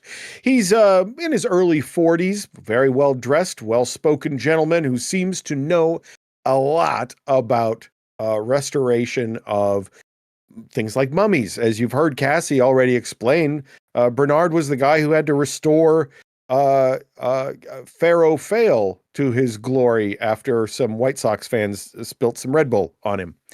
And he welcomes you all into the restoration and curation offices. And he says, welcome guests. Thank you so much for supporting the Chicago Institute of Natural History. My name is Bernard Holt, and I am responsible for taking care of most, if not all, of the exhibits and the things that are off exhibit here at the museum. Here, I am just about to start working on, we've been just calling her the head, but she has an official name. We haven't quite figured it out yet. She was found headless in a peat bog in Scotland. And as you can see, she is incredibly well preserved. However, we don't really know what happened to her. We know that her head was severed from her neck very cleanly. She is approximately 2,800 years old in terms of how long she was in the peat bog. That's cool. Did he introduce her as like a mummy, or is this just an old body? He didn't refer to her as a mummy, but he did say that she is mummified. Her head is mummified. The body that belongs to this head, however, was destroyed. So all we have is the head, and that's why we've been sort of referring to her as the head. But there may be a way for us to find out what her true name is. And the little old lady, Edna, raises her hand, and Bernard says, "Yes, Edna, right?" And she says, "Yes, my name is Edna, and it looks to me as though her head was cut off by a sword or an axe. And if it was 2,800 years ago, that probably would have been a bronze weapon. Is that correct?" And Bernard says, "Yes, very good, Edna. That is a very good assumption that she was executed. It was very intentional. As you can see, the head was severed very cleanly from the body." And Big Mike, Edna's son, says, "Yeah, Ma's very excited about murder and stuff. She's really into she likes her Netflix series about murders and stuff. And she's not going to give the museum no more money, so don't bother asking." I have a question. Bernard, is it? Yes, yes. First of all, do you prefer Bernard, or is Bernie okay? No, Bernard, please. Bernard, okay. Emery, I see your name is stitched onto your coveralls there. Yes, brand new janitor, first day on the job. So she was found in a peat bog, right? And is that like a typical burial method, or does that say something about her social status or anything like that? That's a very, very good question, Emery. I'm a bit shocked that our new custodian is so astute in matters of burial rites. Yes, it is an unusual occurrence, and it would indicate to me that she was placed into the peat bog as a means of disposal, as if a punishment or an imprisonment of some kind. Again, we don't know much about the head. We don't know much about her or who she was or what she was all about. But we can say that when someone's head is cut off in this manner and she is disposed of in that way, it was obviously done with purpose. Very interesting. Are you a student of history? Oh, well, I used to have a YouTube channel where we played video games. And then he begins to tune out. He tunes out almost immediately. But no, in recent months, I've really taken a liking to history, and that's why I got this job, actually, to be closer to history. My son has been in college for many years studying to do your job, Bernard. He's a real student of history, and I've got the bills to show you to pay for it. And Bernard nods, and Benton just says, "Dad, stop. You're embarrassing me." I can back that up. Benton is extremely smart. He told me some fascinating knowledge earlier today already and enlightened me in ways I've never been enlightened before. Well, that's going to require a persuasion check. We'll see how you help Benton. Alrighty then. Oh my God, Benton! I just helped the fuck out of you. That's a 20. Bless you. Bernard sneezes. He sneezes violently. Oh my goodness. Oh, there must be some sort of dust. Did some of you bring some dust in from outside? Pollen. There's a lot of pollen out there right now. Oh I've heard, and I didn't take my Claritin or my Zyrtex. I'll tell Barney about that. We'll make sure to hit this place up with the duster or something. Sorry. Yeah, there's a Swiffer for that. Yeah.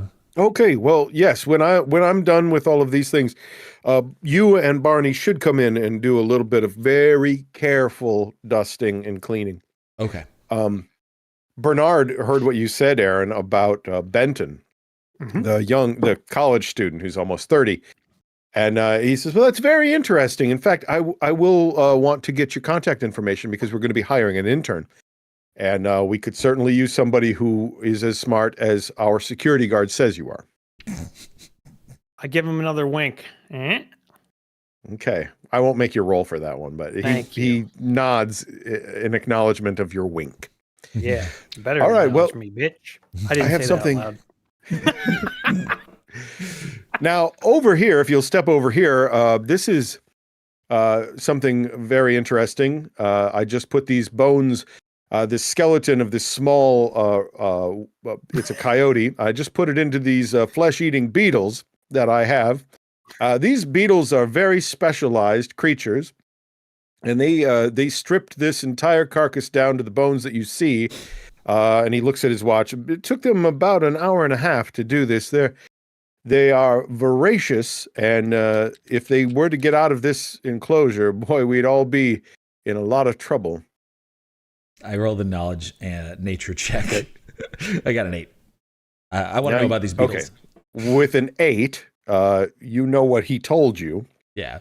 And you seem to recall there are these beetles that will crawl under your skin and they'll crawl into your mouth and they'll kind of eat you from the inside out. But you're not sure if you saw that in the film The Mummy or not. You're not sure if it was The Mummy or if it was in a book. Pretty sure that's The Mummy. He says, if I stuck my hand in there, what would happen?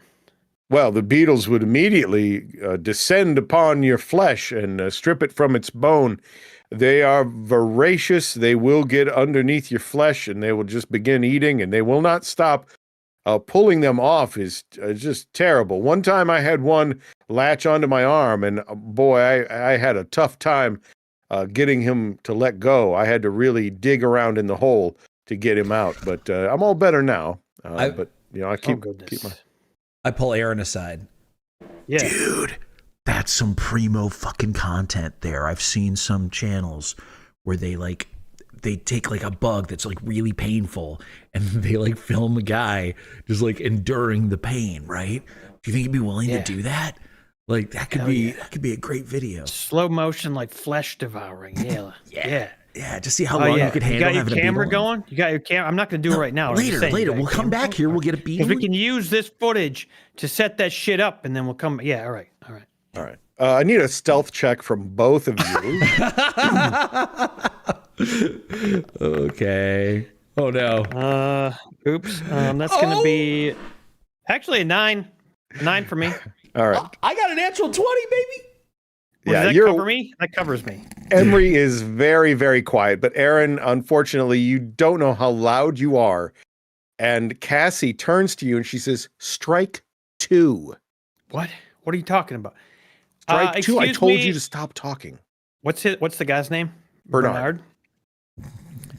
Excuse me, Bernard. Yes. I just had a quick question. This involves security. Yes. This is, like I have to know everything about the security in this building, and I'm sorry to interrupt everything that's happening here, but if you could just tell me what's the safety protocol if one of these things escapes and what I can do to help in this situation.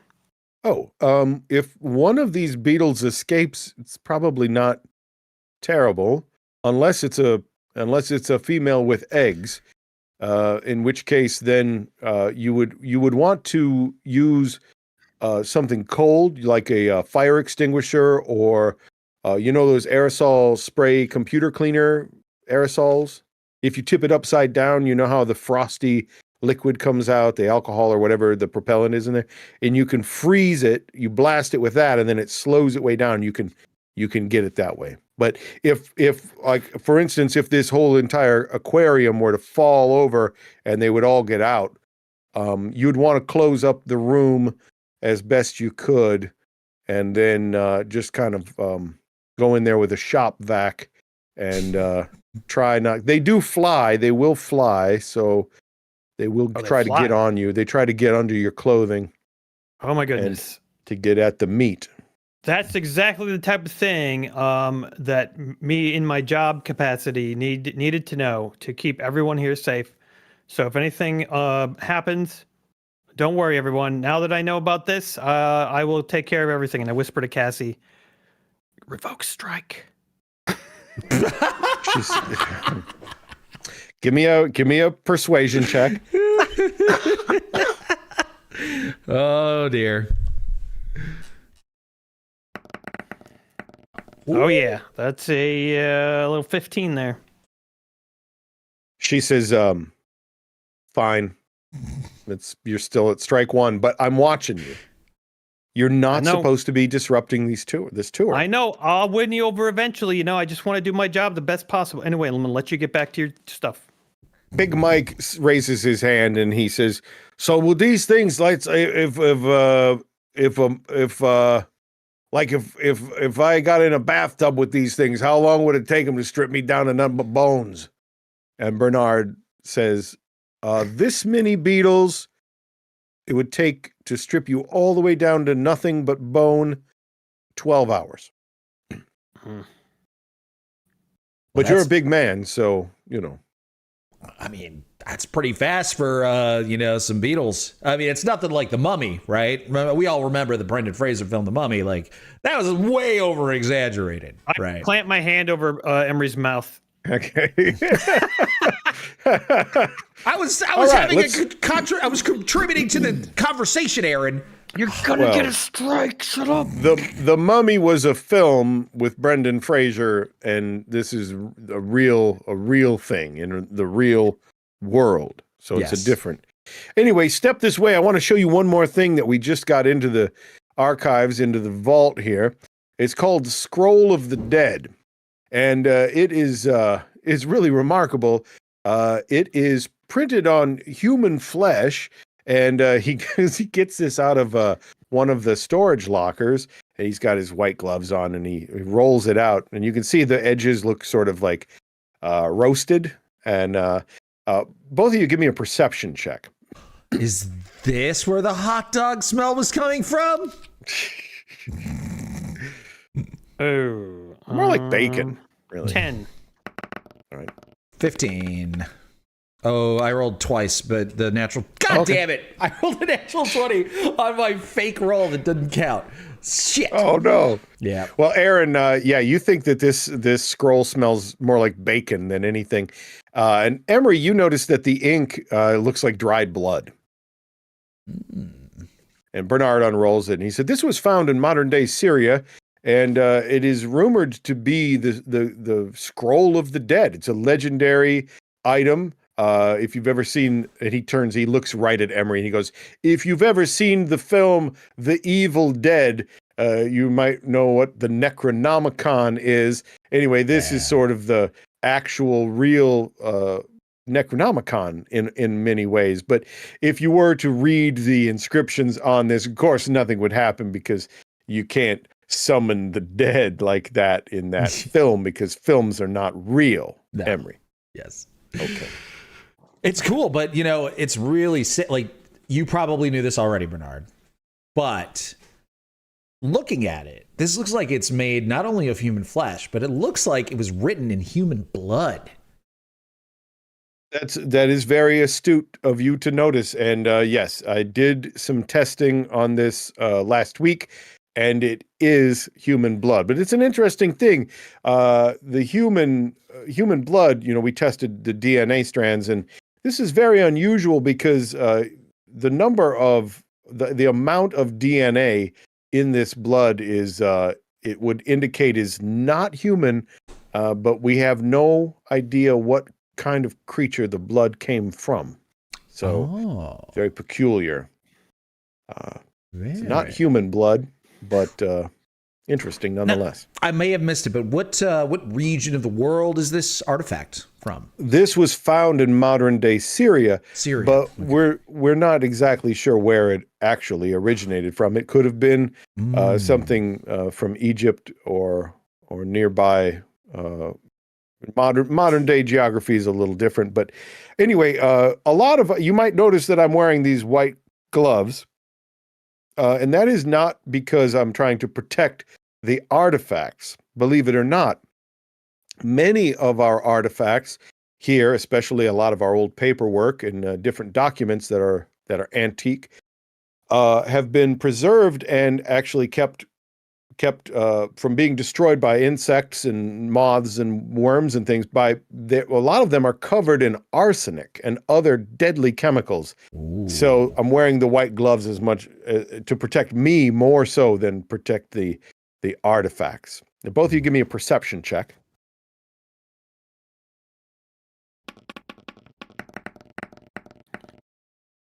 Uh, 21. I got a 5 because I was far too distracted coming up with this hilarious pun that I'm about to say. All right, awesome. Can't wait for it. Aaron, while Emre is coming up with the pun during this moment, you see Big Mike when Bernard says that a lot of things here are covered in arsenic and other deadly chemicals. Big Mike, like, he kind of like his eyebrows kind of raised, like, oh, that's very interesting. You see him like notably like, oh, really? Okay. Anyway, you notice that. Bernard he starts to roll the scroll of the dead back up. Emery? Oh, yeah. And also probably to protect yourself from getting paper cuts, right? Except in the case of this thing, it wouldn't really be a paper cut. It would be more like, I don't know, like a flesh wound or something, right? Because it's not paper. It's like skin. Like a flesh wound. That is very funny. Paper cut. That is very funny. Yeah. You look over and Cassie points at you and she goes, "Strike one." Yeah, you got to strike, bitch. Big Mike says, "Tell me more." He raises his hand and Bernard says, "Yes." He goes, "Hey, Big Mike, Blinken Stationery. My ma and I, we've run a stationery store for a very long time. Blinken Stationery, probably heard of us.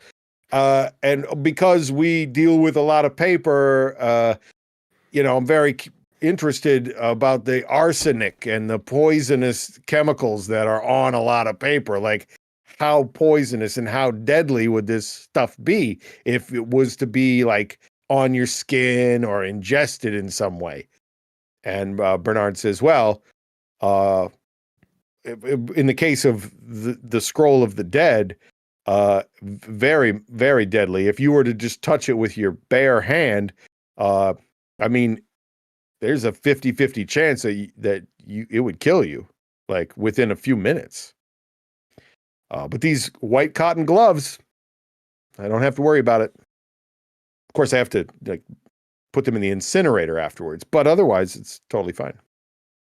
Oh, the incinerator. Where's the incinerator located? Oh, that's down in the basement. That's where all of the garbage goes, down the garbage chutes, right into the incinerator. Yep. He rolls the scroll of the dead up and puts it in its container and then puts it on the shelf in the secure storage unit. Man. Any other questions about any of the artifacts here? Oh, what language is the Scroll of the Dead written in? That's a very good question. Nobody really knows. I've done my best to try to translate it. It does have some similarities to ancient Assyrian, but it's difficult because the scripting is bizarre and it has a sort of like I hate to say it because it's kind of silly, but it has a bit of a demonic presentation in how the letters are formed.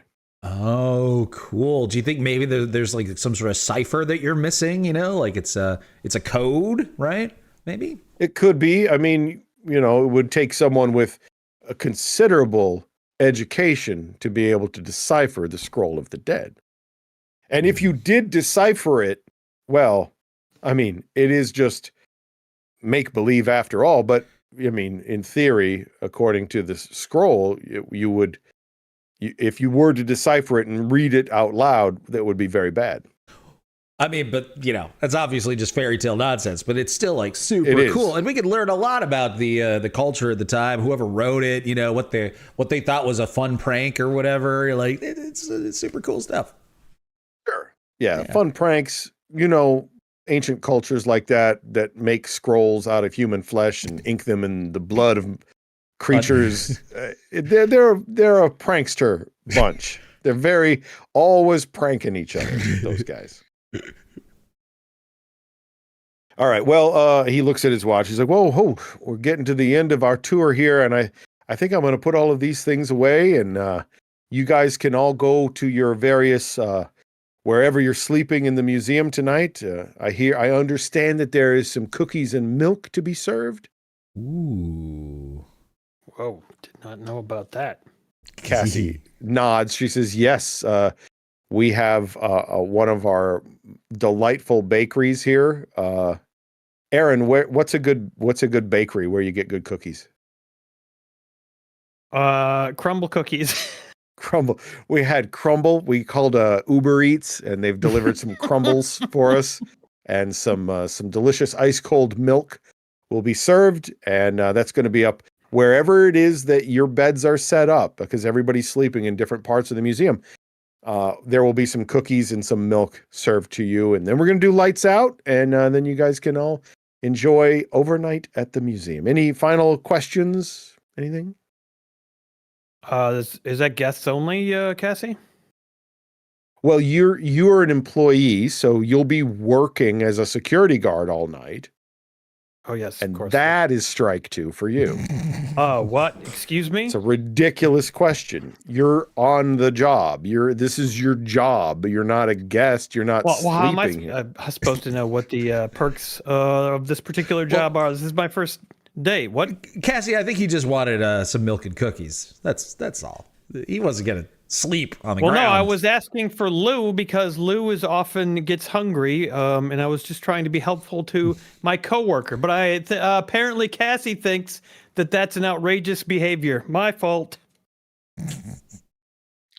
All right then. Okay, yeah, there will be no cookies served to you or to Lou or to Barney or to you, Emery. I'm sorry. We only ordered enough cookies so that our actual guests can enjoy them.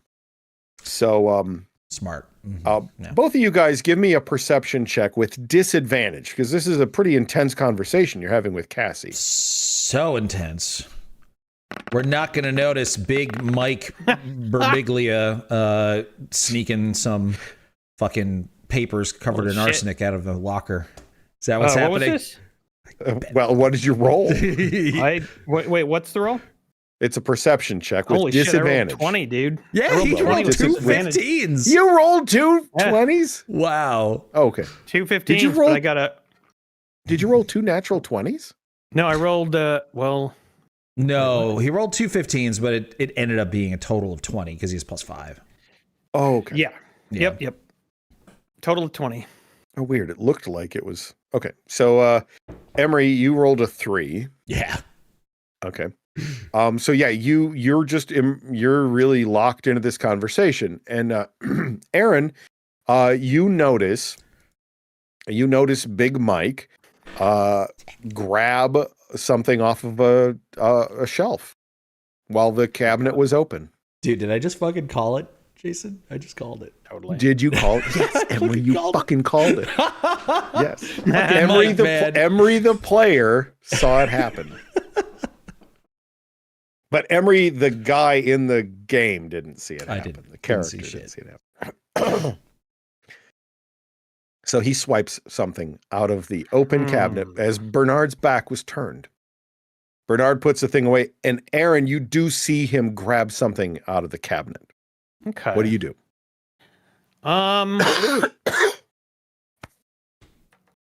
This is a really interesting situation.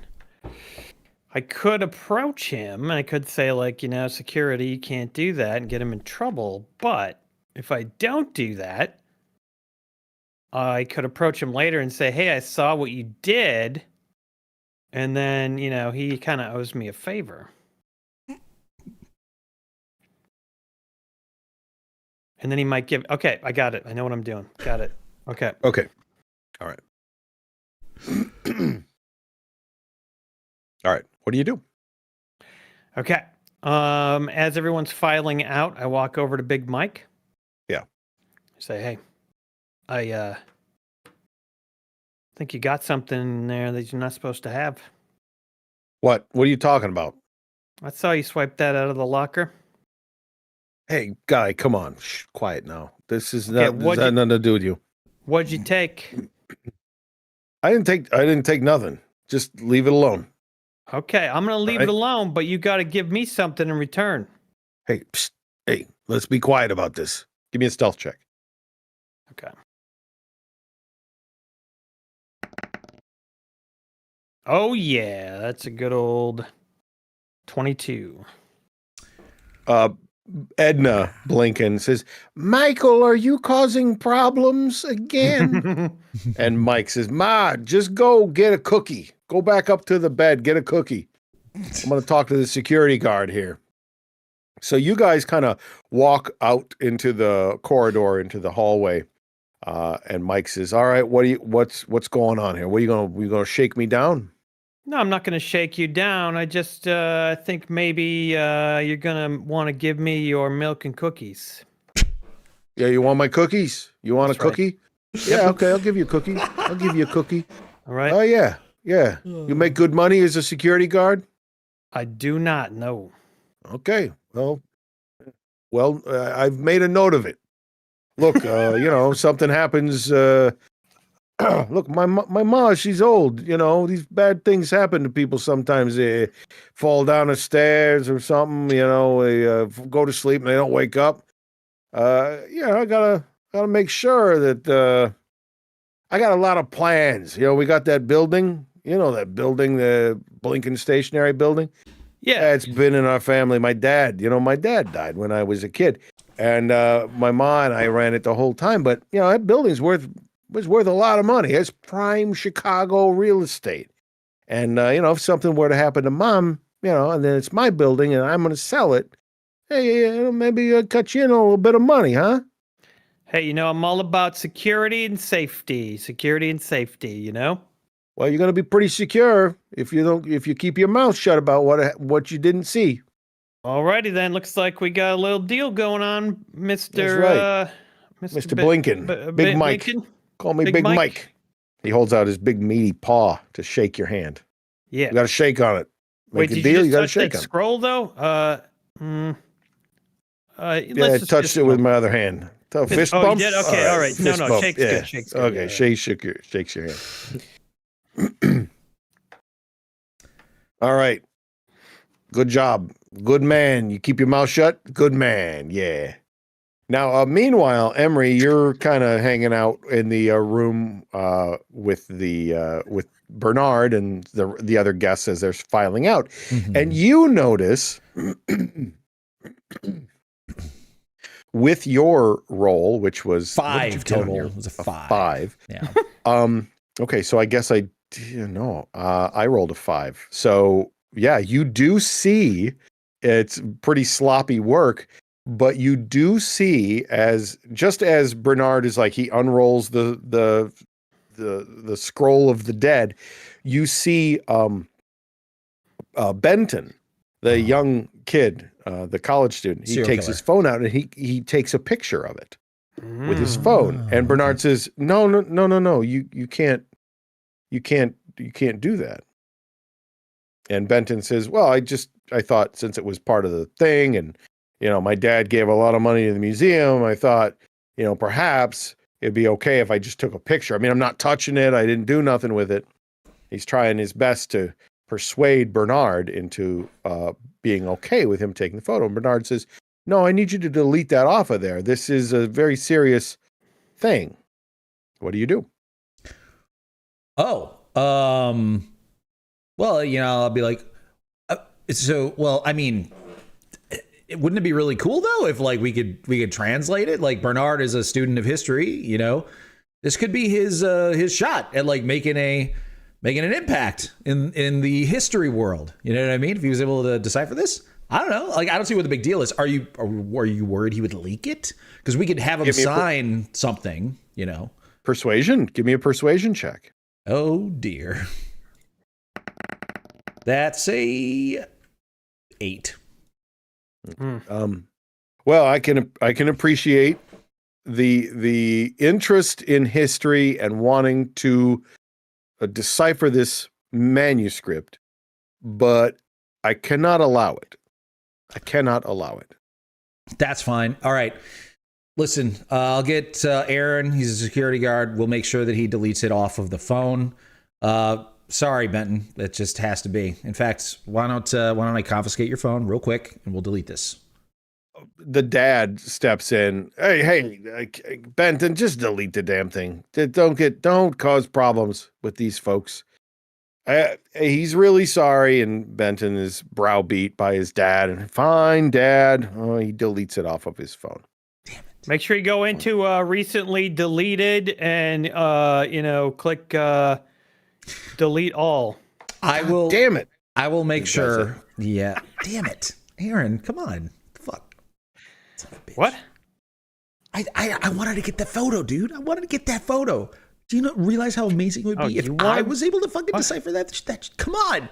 That would be insane content. You fucking idiot, man. Stupid idiot. Well, this is why your channel failed. Making all these dumb decisions. You're not thinking things straight. Just Supermaning me all the time. What? Emre, you and I are recording everything with our body cameras right now, you dipshit. Oh, wait. You can just use that footage. Oh shit. Did you? We don't need some other jackass's footage. Oh, okay. All right. Damn. Okay. Why do you think I gave you that camera? I take back everything you said. You're so smart. You're the smartest. I never turned mine on. I didn't. I thought that was relater, but yours is on. Well, that's good. Glad yours is on. Okay. All right. So Cassie leads all of the guests back to their sleeping quarters. You find out that Big Mike and his mom, as you're walking back through the museum, you kind of come across all of the spots where a couple of the people are sleeping. And so you see where Big Mike and his mom are sleeping. They're sleeping kind of right near gosh darn it. They're sleeping right next to Rip and King Terry. Mithy. Oh, okay. No. Oh, King Mithy. King Mithy. Kind of King Mithy's like right behind. Oh, Jesus. And as you walk through, and they're not, she's not in bed and he's not on his phone. But as you walk through, like, this is where Edna and Big Mike will be. And then as you walk out through the Hall of Mummies, you walk through the atrium, and the atrium where the 3 big dinosaur skeletons are, that is where the band members are from Pregnant Hippo. Mm-hmm. And in the Hall of Mammals is where the young college student and his father will be sleeping. They'll be sleeping not too far from Lil Charlie and Rip and Terry. Yeah. Okay. All right. Can I just say that this room, I could sleep really soundly in this room, you know? The lighting is perfect. The King Mithy type figure just like guarding my dreams, and, you know, it just looks really serene. I could totally sleep there. Looks really great. You get back to the atrium, and what do you guys do? I make sure to take that milk and cookie. From where? From Big Buddy. Oh, from Big Mike as you walk through? Yep. I thought you were kidding about wanting a cookie. You just want the cookie? Okay, fine. Well, I don't just want the cookie, but that is part of what I want. Yeah. Just shut your mouth. Don't talk anymore about it. Yeah, here's my cookie. Don't want a cookie. Here you go, buddy. Yep, and the milk. Is your grandma going to eat hers? That's my ma. And yeah, she's not going to give you the cookie, buddy. It's fine. Just checking. Yeah. I'll make sure she eats the cookie. Don't worry about it. Yeah, you make sure she eats that cookie. I'll make sure she eats that cookie. Okay. All right. You walk back out into the atrium, and your walkie-talkie goes off. Hey, Aaron. Yeah, Lou, it's me.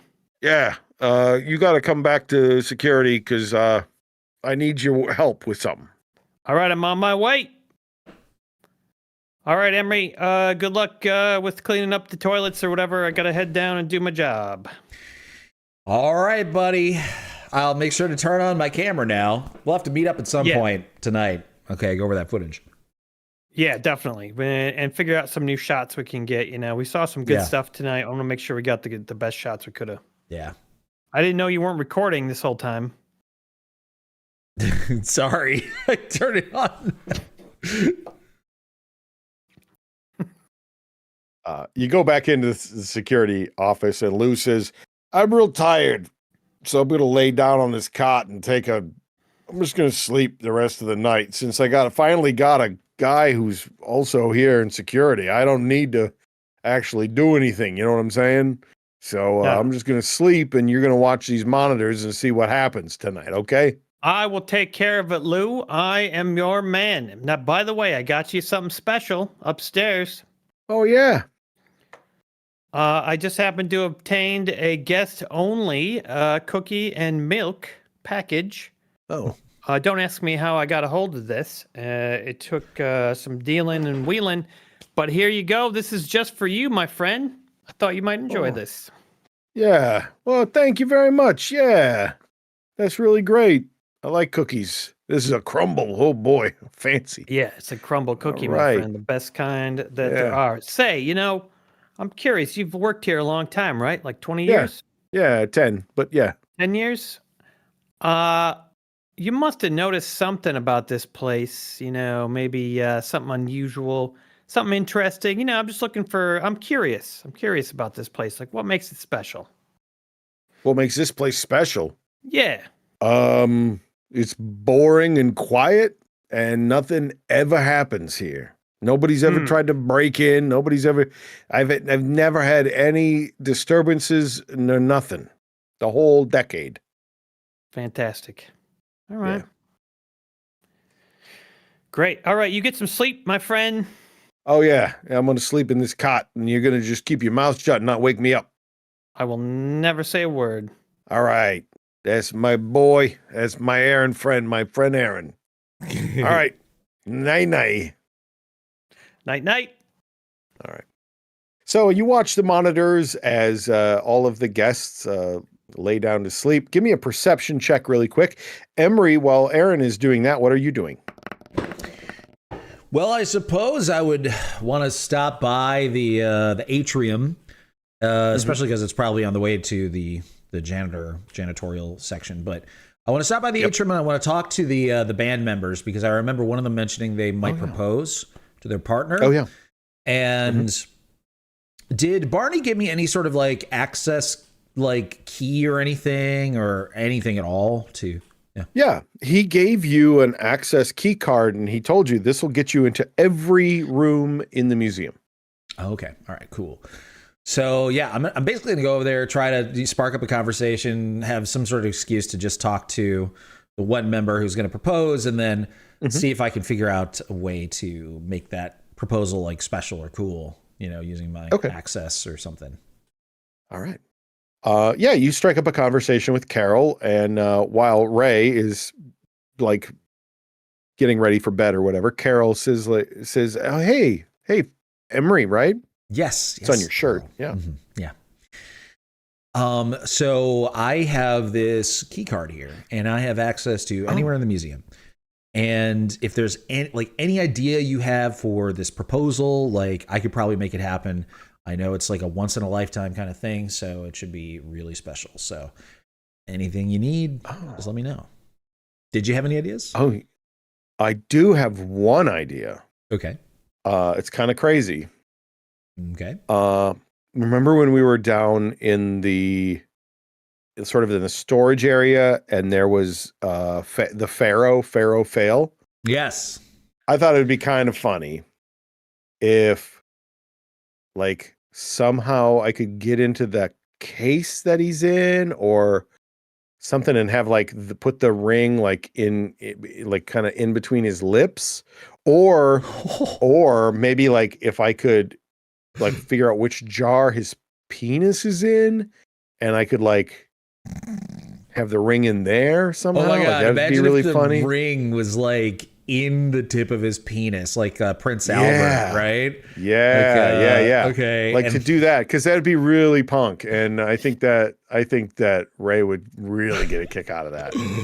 So if there's a way that you can help make that happen, that'd be great. I feel like I could totally do that. Okay, so do you want to do this proposal like in the middle of the night? Oh, you know what? Or okay. Remember the head that like head that was preserved in the head. peat bog? Mm-hmm, Like if you can go get that head and put the ring in the mouth of the head, like then I could pull the head out and be like, oh, she's got something in her mouth, and then the ring, will you marry me? Like that would be really fucking cool. Okay, I'll see which of those two options is more doable. All right. Yeah. Okay. Yeah. I mean, I don't want to get you fired or anything, but if you were to do this for me, like I would hire you as like a roadie or something. You could like tour with us, go on tour, like keep our bus clean or whatever. Right. Perfect. Oh, that's incredible. All right. I am on this, Carol. I will not disappoint you. Great. I hope not. All right. Back to Aaron. Aaron's watching. Emery, I was listening to you, that whole conversation. That'd be real good for our YouTube channel if you were there. If you worked for them on their bus and stuff like that, get some behind the scenes with the band, and probably be better than this museum. I just keep finding out that nothing ever happens here, so I don't know if this is gonna work out as like a new channel. That could be good content. You just sitting on your ass in front of a pile of monitors doing nothing. Yeah, no? Yeah. So far, well, I've had some good experiences so far, but I don't know how often that's going to happen. It's this guy has been telling me nothing ever happens here. So yeah, people are going to watch you grow old and fat and turn into a Chicagoan that smells like hot dogs over the next 10 years. Probably not. And I'm not really sure how many viewers we're going to get doing that. So or as they call it, the ascension.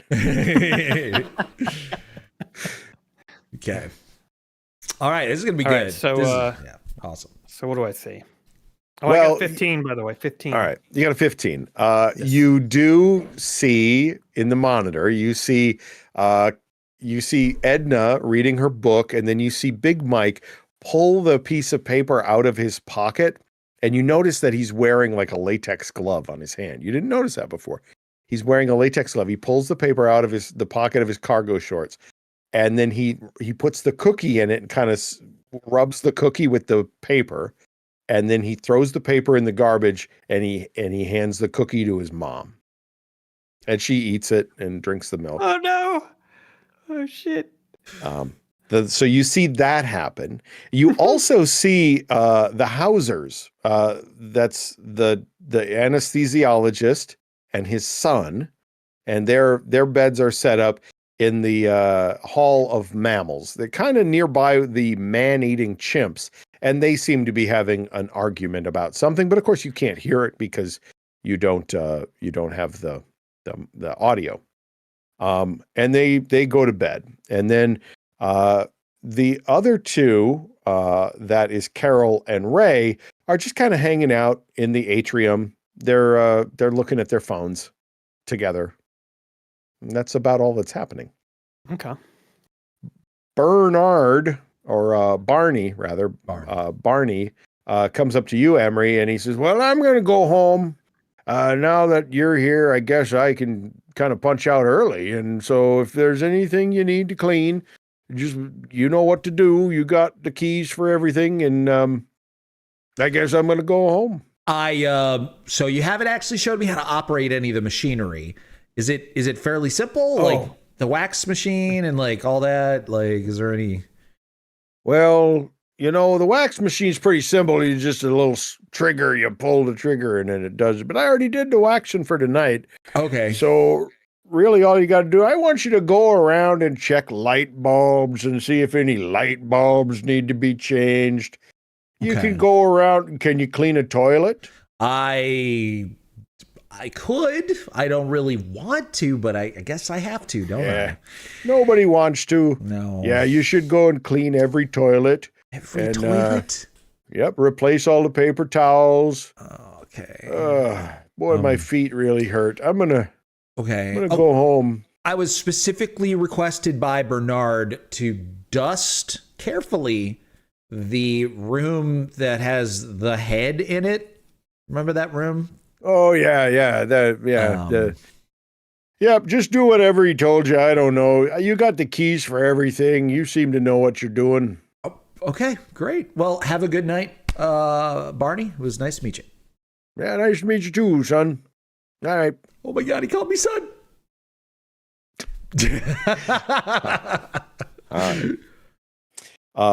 Carol looks at you as Barney leaves. Carol looks at you and she kind of shrugs her shoulders like, and what are you doing to help me? I'm gonna go. Just give me like 5 minutes. I gotta go. Well, first of all, don't you have to give me the ring first, right? So she gets up and she walks over and here. She reaches into her hoodie pocket and she pulls it out. Here, take it. Okay, I'll take it. I'll put it in one of the two places we discussed, and I'll get back to you and I'll let you know which one it's in. All right, cool. All right, as Emre walks away, I say, Emre, you got to get some footage of yourself scrubbing toilets. This is going to be great for B-roll or whatever, like maybe even like the opening credits to this whole series. But like, hey, we're two guys doing the jobs, and then you're like, we see you plunging a fucking toilet. It's going to be great. It's going to be amazing. In fact, I'm going to meet you over in the bathroom right now. I'm going to get footage of you plunging a toilet, and then you can get the footage from your perspective on your body camera. Aaron, we're gonna have to do this later. You can come with me, but right now I'm actually doing something way more important. I hold up the ring.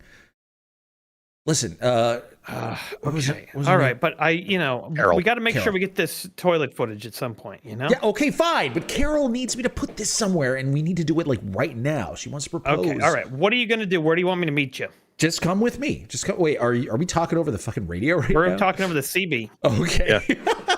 Yeah. Dude, I'll meet you at security, and then we can go to the. All right. I'm not really supposed to leave, but this dude's fast asleep, so he'll never notice. First thing we're gonna do is we're gonna go to the room with the head in it. And I'm gonna see what that's like.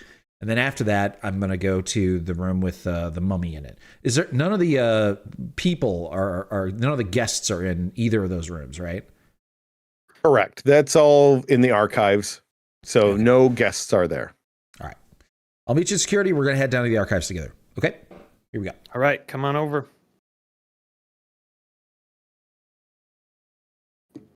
All right. Emre, you head down to the archives. The key card that you have gets you wherever you need to go. Okay. And forgive me, did Aaron say he was meeting you down there?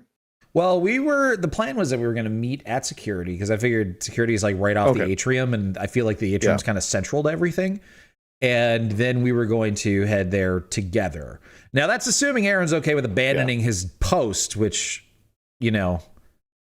I don't know. That feels like you're just straight up abandoning your job, and if Lou wakes up, he might get pissed at you. But no, I got an idea. Don't worry. All right, so Emre comes up to security. I've already finished my little note to Lou that says, Lou, the janitor had a security concern, and so I'm just going to check it out, and I'll be back shortly. Did not want to wake you.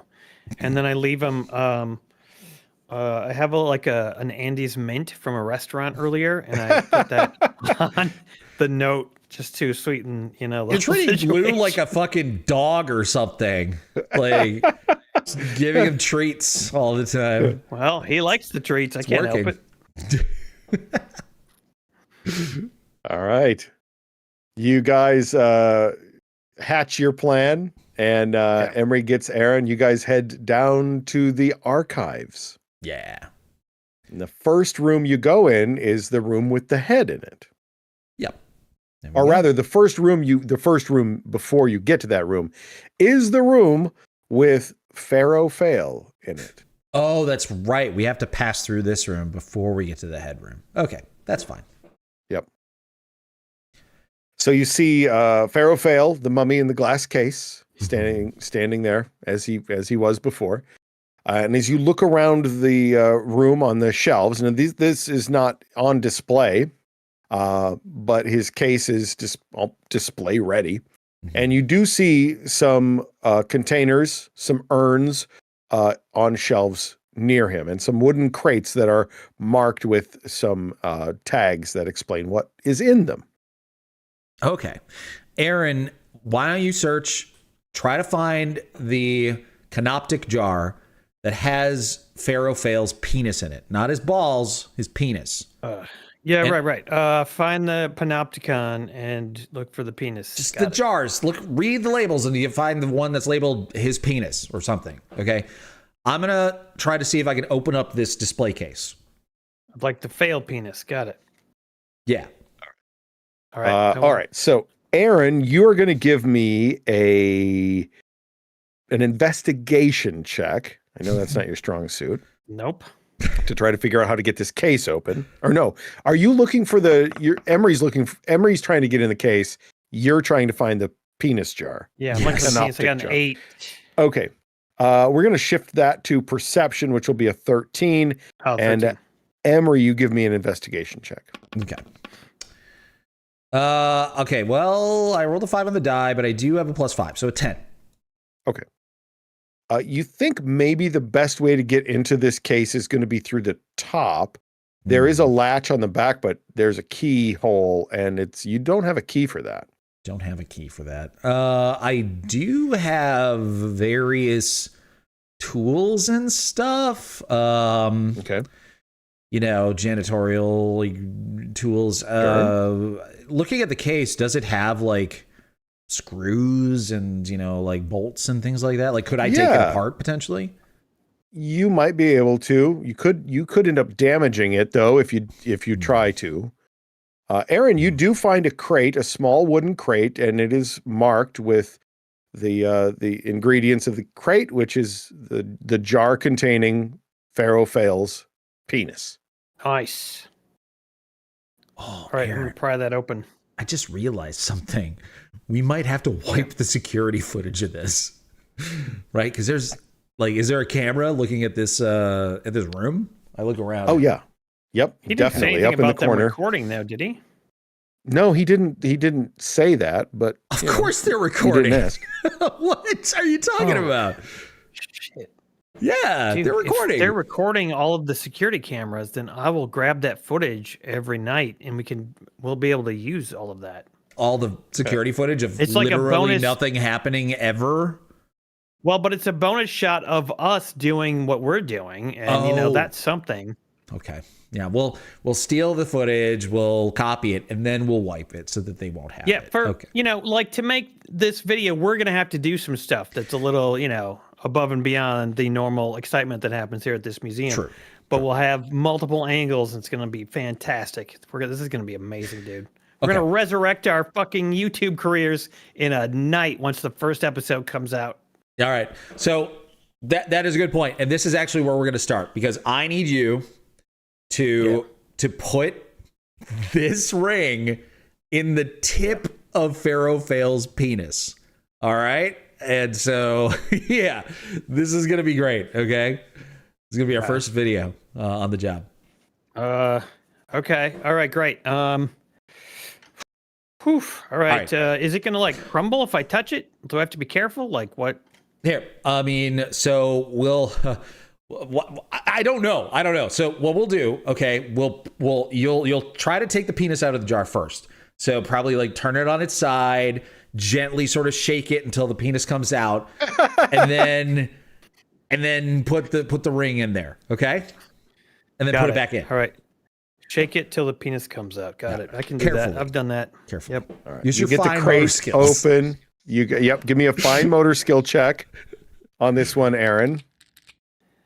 That's a 14. All right, that's enough. It was a DC 12. I didn't say it, but DC 12 and the mummified penis of the pharaoh, which is still at this point it's the size of your forearm. It comes out of the jar, kind of the end of it. And just yeah, I don't know how much detail you need, but yep, there it is. And wait, you haven't got a rendering of this? Come on.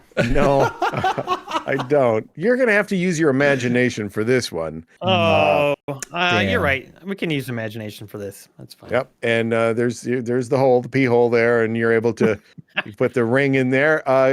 You are able to delicately do it so that it does not damage the relic. Meanwhile, Emre, you realize that if you're going to get this thing open, it's going to be really difficult to do it and not damage the case. Okay. The display case. It's going to be a DC 20 mechanical tech check. Well, I don't need to do it because we found the penis. That was one of the options. And that I feel like it's good enough. We're just going to have the canoptic jar. We're going to leave it right in front of the mummy's case. Okay. Okay. Both of you give me a perception check. Okay.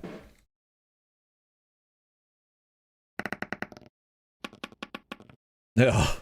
4. 17. All right. Emre, you are busy with the penis, and Aaron, you notice that the door that leads into the archive room is not closed. It is open about 2 inches, and the light is on in there. Oh shit.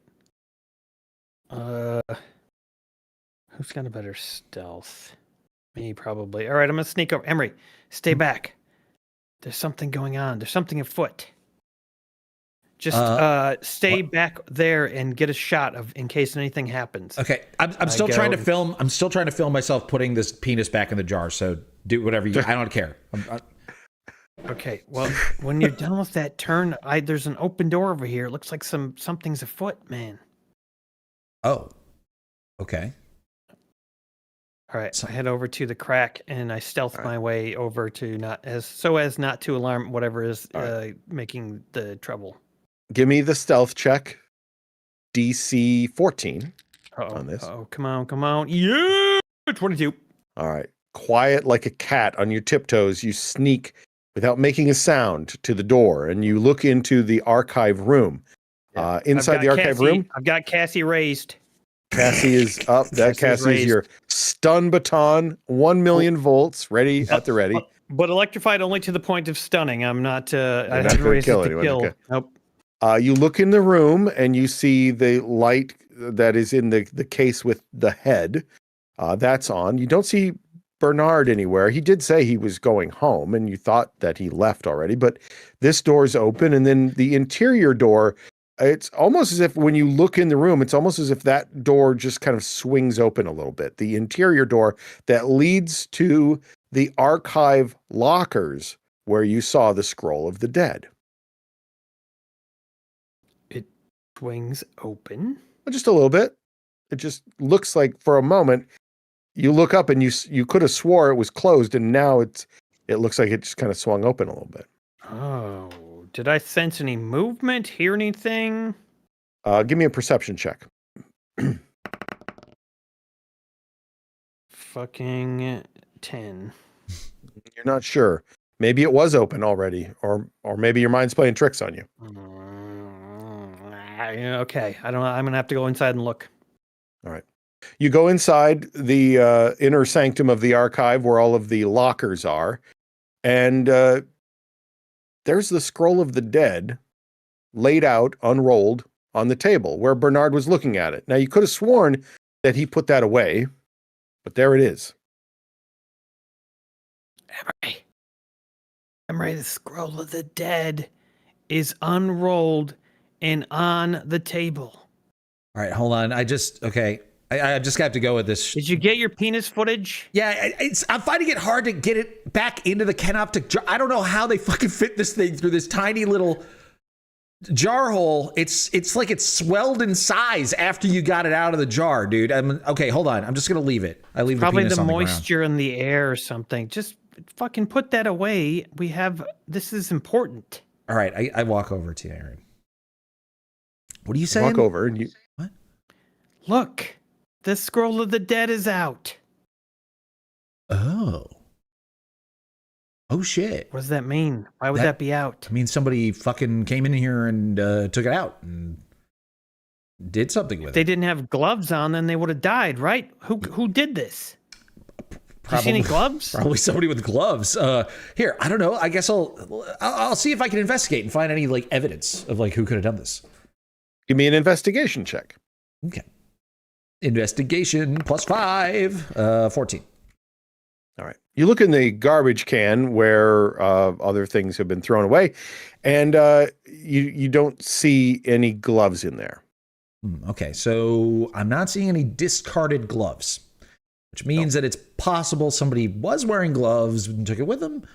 They might have taken it to the incinerator, right? That's where the gloves are supposed to go, not in the trash.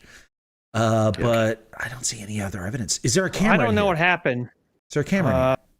No, there's There no camera. is there? not a camera in here. No. Damn. No, but speaking of cameras, you should probably grab a picture of this just to make sure we got a nice close-up.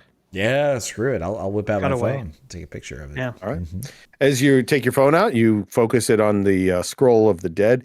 Give me a history check, Emre, since history is such a beloved topic for you. Oh, they got a 10. Where are all my good rolls from earlier? You can't really see the full extent of the scroll. It's up kind of upside down, so you'd have to like walk around to the other side Okay. to get a good look at it. Okay. Well, I'll definitely try to get, as many different angles as I can. Okay. Give me another history check with advantage this time, since you're taking multiple photos of it. Yeah, I'm taking so many photos. I mean, I'm even like pulling up like a stool or something and like getting up on top of it so I can get a better angle. Oh, wow. Like I really want to get a good shot of this. That'll be a 23. Okay. 23. It's weird. You've never studied ancient languages, much more than, just reading about their existence. But for some reason, all of the scripting in this scroll just seems really accessible to you all of a sudden. Like you could just say the words that were on this thing and just read it. Oh shit! It's probably because I have that like AI Babelfish auto translator on my phone, right? That's probably it. That's Yeah, you probably look at it. your phone, you look at the picture on your phone, and it translates it into English. Oh, Aaron, I cracked the fucking What? code, dude. I deciphered this shit. Wait a minute, what? You can like Yeah. read it? I can read it.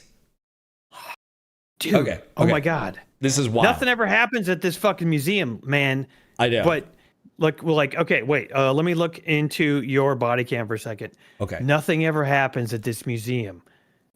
It's the most boring place on earth. But guess what? We've uncovered a scroll. A scroll of, what's it called? Doom or something? The scroll of the Scroll dead. of the Dead. Scroll of the dead. Scroll of the Dead. Yeah. And then you're not supposed to read it out loud. But guess what? Have no fear. That's our motto. That's right. I, Emre Jihungir, have deciphered the legendary Scroll of the Dead. And for the first time ever on YouTube or anywhere, I am going to read out loud in English these thousands of year-old words that no human has read in millennia. Here we go. Get ready, everybody. I'm sure we're all going to die now. Here we go. Emre, you read the words out slowly and intentionally. And as the final of the 5 words on the main scroll cross your lips, the lights flicker. A chill runs through your bones. Icy cold. A wind comes from nowhere. You hear undescribable whispers that seem to go right through your brain as the lights flicker. The lights go out for a brief second, and then the lights come up again. And when the lights come up again, you hear some banging. Bang, bang, bang, bang, coming from out in the hallway where the mummy is in the case. Was that a bunch of blurps? Wait, we're not even live, dude. We're just not streaming anymore, dude. That's all done now. We're just recording. So wait, that was real? I guess. I don't know. Do we still hear the banging? Yes. Okay. Okay, Aaron- maybe one of those fucking people like got antsy or something, and they came to. Maybe that pregnant hippo band lady wanted her ring back. We'll just go find out. We have been gone for a while. Okay, yeah, okay, let's go. All right. Give me a perception check. As you follow the sound of the banging. Ooh, that's a good roll for me. It's a terrible roll for me. I got like a, what? I got the best roll possible. I got a 7. Okay. What'd you get, Aaron? I'm security. Natural 20, baby. Natural 20. As you are leaving the archive room, you look over at the head and you see that its lips are moving. It is trying to speak. What? And that is where we will stop this live stream of Rated RPG Museum Apocalypse. You've just awokened the dead. Good job. It's for the content. It's for the clicks. Come on. Excellent the algorithm work. loved that. I don't know, man. Arca seems skeptical and says, Aaron, you are a terrible security guard. And once you post everything you've done at this museum, I don't think you need to worry about your YouTube careers. You'll probably be going to jail the moment you post. But we're desperate. Yeah. We got a new exhibit name that's going to have to come along because Wombat Oh my God. sent a PayPal for a round of shots for you guys. Oh my It God. says, I wish I had a mummy dick the size of an arm in my collection. Would make it nice. would make nice for a mosquito swatter. Order the Chinese pizza from Wombat Pizza, you guys. The fruits on it are ripe and juicy. Cheers. No. Wow. Thank you. Thank You know what? Hell. Thank you, Wombat. Yeah, I was telling him about the Wombat Pizza inspired by him if you want to show him. Yeah. Oh, yeah. Show Let me the get image that of in there. Let me do that. This image is far too frightening. Let me just say, I am so happy that Barney went home. I hope he made it out. Got his car, drove out or wherever. Aw. Like, I hope he's gone because that man is a treasure and doesn't deserve to die tonight at the museum. Cheers, No. Wombat. No. Thank you, Wombat. Yeah.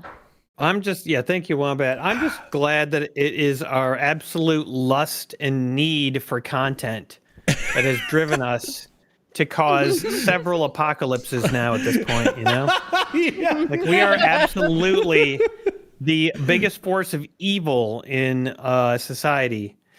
And that really tracks, I feel. Certainly, if given the opportunity to do the thing that causes the apocalypse, you have 100%. You're batting 1,000.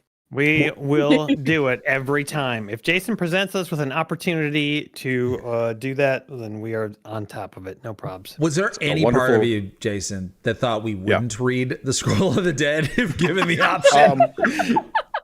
Oh yeah. I mean, I knew exactly what. I mean, I figured you would, right? And I figured there was, and this is a little inside baseball, but like, if you hadn't read it out loud, there was a chance that you were going to push the little accidentally touch the voice to the text to voice on your phone, and then your Babelfish could have spoken it. Oh shit, that would have been hilarious. That's some backup options there. Nice. So That's great. Wombat says, okay, Wombat Pizza needs to happen in real life. Yeah, it really does, actually. I would totally go there. I would I go told As you, long there. as it's never good, moves to the yeah. States. I would go there over Jet's Pizza, which is also Detroit style square pizzas.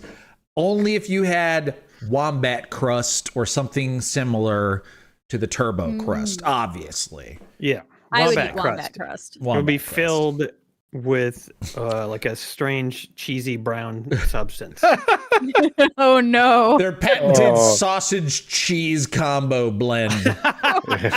Oh, maybe.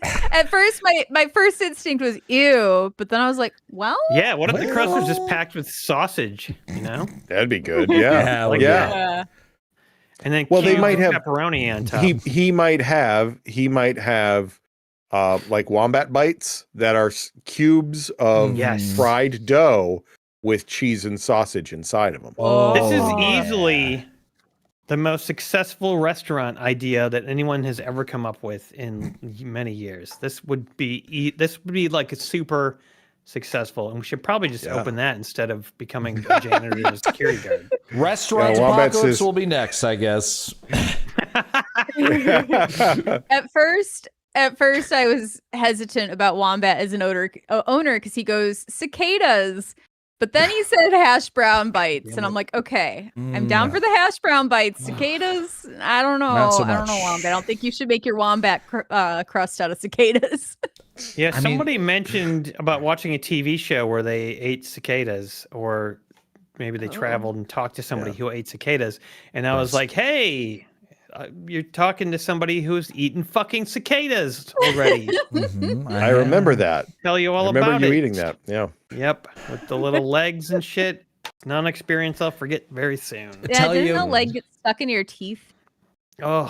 Tell you don't something, mention Aaron. that. I think there's a blurb of that, and I can unpause blurps. So if you guys want to Yes. play them, Sure, unpause it. Tell you something, Aaron. One job where you would never have to eat a fucking cicada is a security guard at a museum. So, you know, Probably. maybe In make this theory. into real life, right? If you're tired of eating cicadas, just get a job at a museum, man. Depends on who you're working with, you know? There might be historic cicadas. First day on the job, your fucking boss, Lou, just like hazes you and forces you to eat Yeah. a cicada. Cicada eating hazing ritual. I did feel like he was Guaranteed. kind of hazing you. I was getting like, bring me my breastplate stretcher. You know, kind of vibes from that. Yeah. Give me a Mr. Pibb. I just Like, what? like that I negotiated, some milk and cookies for the death of an 82-year-old woman. yeah, actually, Yeah. Aaron's dead horse did say those guests are all going to be chimp food because milk and cookies are the new pizza tokens. Yeah, it's not untrue at all. I heard about that, you know? Ugh. Another comment that feels true is Wasted real early on when a ham sandwich was mentioned, said Aaron thus proves he is untrustworthy. You didn't have the ham sandwich. You didn't Yeah. want it. Yeah, this version of Aaron is not trustworthy, for sure. Mm-mm. And then Aramis said, "Is Edna just Dr. Molly in disguise?" Yeah, she has a similar vibe. Yeah. Not anymore, she isn't. Oh man, I'm so sad that you let her son fucking brutally murder her with arsenic. Like she was so smart and nice. Maybe Brutally? I don't know. Maybe she's built up a resistance to it, like iocane powder. Oh, yeah. Mm. Maybe. You don't know. Yeah. Maybe. Yeah. We can only hope. Well, that was. I mean- that was C. what? Okay. I was gonna say, C. Jensen has a theory that video of the scroll of the dead becomes another scroll of the dead, like a weeping angel. Oh. Like the ring. Oh my god. Holy Yeah, you guys are right now. You guys are in the curator restoration room, and you're looking at this head of this person, this woman, and so that's going to be where we'll pick up. So perhaps it will be able to communicate in some way. But yeah, the banging that you heard was not in here. It was out where that mummy is. Oh, yes. Yeah. The failed mummy. Yeah. This is exciting. Pharaoh I failed. I can't even begin to describe how excited I am to do this again. Are we on again in a couple of weeks? In 2 weeks. Yeah. Every other Friday for this one. Yeah. Yep. So much fun. Very And exciting. Yeah. If you want updates in the meantime or any sorts of information and behind the scenes, you can find that for patreon.com/ratedrpg. There's also occasionally exclusive streams for paid members. And if you want to see the character sheets and updated rules for the Museum Apocalypse, that's a free post on there. And you also get access to the Discord server where you can get even more behind the scenes and talk and whatnot. Marvelous. Yeah. Also, if you're on Twitch, check out the YouTube channel for some shorts and whatnot. If you're on YouTube, please like, comment, subscribe. It helps tell the algorithm that it should show it to other people. If you like it, it gives you the option to hype it. Please do that. Oh gosh, my brain is mush, guys. Oh yeah, if you like video game content, check out Game Society Pimps on all sorts of different platforms. There's we don't know what we're playing next week actually yet. But there's video game content there, guys. Go check it out. It will be video games though, I predict. I bet. In theory, Probably video fun games video on the video games. game channel. Oh wait, Most likely. what if that Life is Strange shit comes through? Well, it's still technically a video game. It is a but- video game. It doesn't feel like it. It feels like a form of Is it? torture. Yeah, it's like being strapped into a chair and fucking zapped endlessly. It's There might be the dinosaur with double D's, which a lot of people have been asking for. Yes, as that's long as we true. don't get Life There's- is Strange, yeah. Maybe. But also, if you liked Jason and his wonderful voice, you can hire him. He's a voice actor. He has a website. The link to that is in the chat, jasonsvoices.com. Also, FolksCon, if you want to meet all of us in person, if you want to see FolksCon Feud hosted by Jason, if you like karaoke and board games and meeting people, guess what? There is a Kickstarter where you can back FolksCon so it gets funded and happens, and it's a grand old time. There's only about 3 weeks left on that. If you want to get tickets to come to this event, do it right away because Well, Not if you want it only- to happen. yeah, if you want it to happen, then we have to reach a certain level. But there's also a stretch goal for an extra day of gaming Whoa. that could happen. Ooh. And I will tell you, this is the first time this has been announced. We are adding a special Chad Vader event to FolksCon because this is the 20th Ooh. anniversary of Chad Vader, and there's a special Chad Yes. Vader episode coming out. There will be a special Chad Vader thing happening at this FolksCon, so you're not going to want to miss this. It's going to be a once in a lifetime event. Very cool. Yeah. We just added it to the docket, and I might even be persuaded to get into the fucking Chad Vader suit and appear as Chad Vader at the. I'm not sure yet. I'm not committing to it because it's gonna be so. We'll see what happens. Okay, I might be persuaded. Are you gonna need me to Just- come over and do some Supermans for a while with me in order to fit back in that thing? If I'm gonna be wearing that suit, I'm gonna have to get used to sweating a lot. So. I think we need to record a Patreon Superman video. Oh my god. If we want Aaron to be crushed to death, then that's how we could do it. Yeah. Oh shit. Dude, maybe we could do a Superman. Hey, by the time we get to FolksCon, you're gonna weigh like what? Like 50 pounds less? How many months is it from now? October. 4 October? months, right? Oh, that's only no. Is it? No, it's 10. No, That's it's the 6 10th months. month, right? So that's 6 months. Yeah. Oh, math. yeah. I was thinking all So sorts of other things. I mean, I might be down another 30 pounds or something. We'll see. I don't know. Depends. So maybe if everything goes according to Emery's plan, he will be Supermanable. I might be. We'll see. Oh, if I can you manage to imagine? get below 300, that might be the threshold. We'll see. And Chad Vader could use the Force to help him do it. Yes. Wait, I'm Chad Vader though. I don't know. We'll see.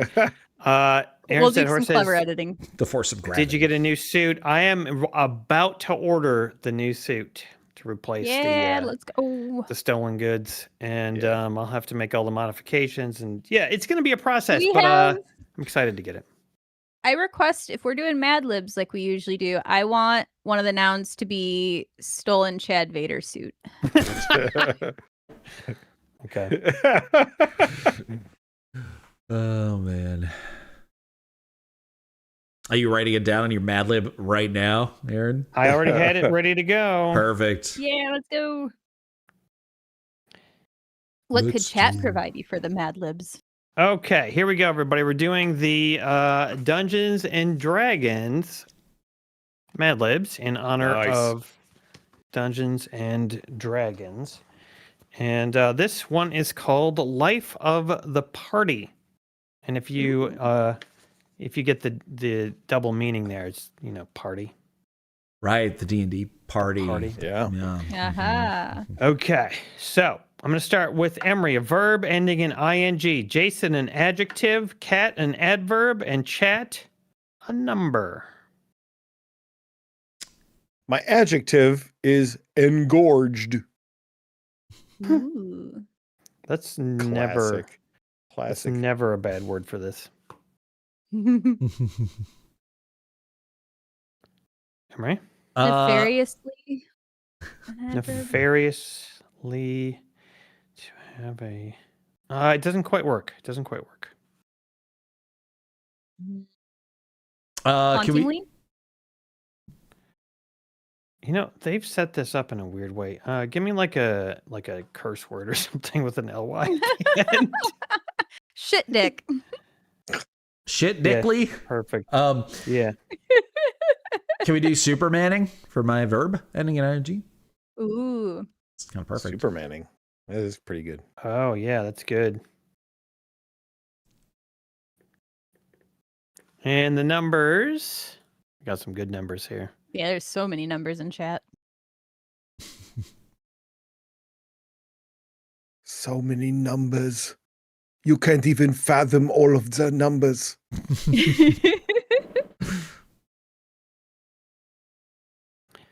14 villagers in the chimp.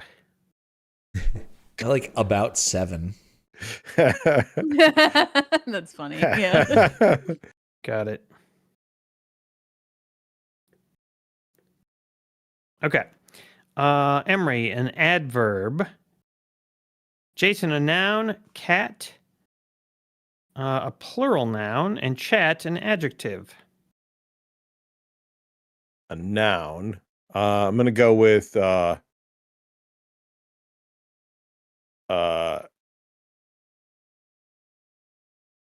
McDonald's K-pop Demon Hunter meal. Let me guess. One or both of your children are super into K-pop Demon Hunters right now. Well, one of them is the younger one. Hey, that was a good movie. Okay, that was a pretty good movie. It is a good movie. Puddle's Pity Party, the clown, the sad clown that sings, he did a version of Golden that's actually really good. So. There's a really good metal version of Golden that I like to listen to as well. Yeah. Good song. Can we do wombat cubes for the plural noun? Wombat cubes. Yep. Okay, and Emre, I still need your adverb. Okay, how about I have a couple. Unknowingly, if that works, or bone crushingly. Unknowingly, yes, that's good. Okay. There is another one though. Actually makes a lot of sense. Oh, for bone crushingly? Maybe too much sense. Oh my God. That takes care of all of our adverbs for Yay. All right. Thank you, everybody. Now, Emre, plural noun. Okay. Jason, an adjective. Cat, a verb. And Chat, another adjective. Stank ass is my adjective. Stank ass. Shit. That's good. Mummified testicles. Waxing. I'll let you decide what kind of waxing.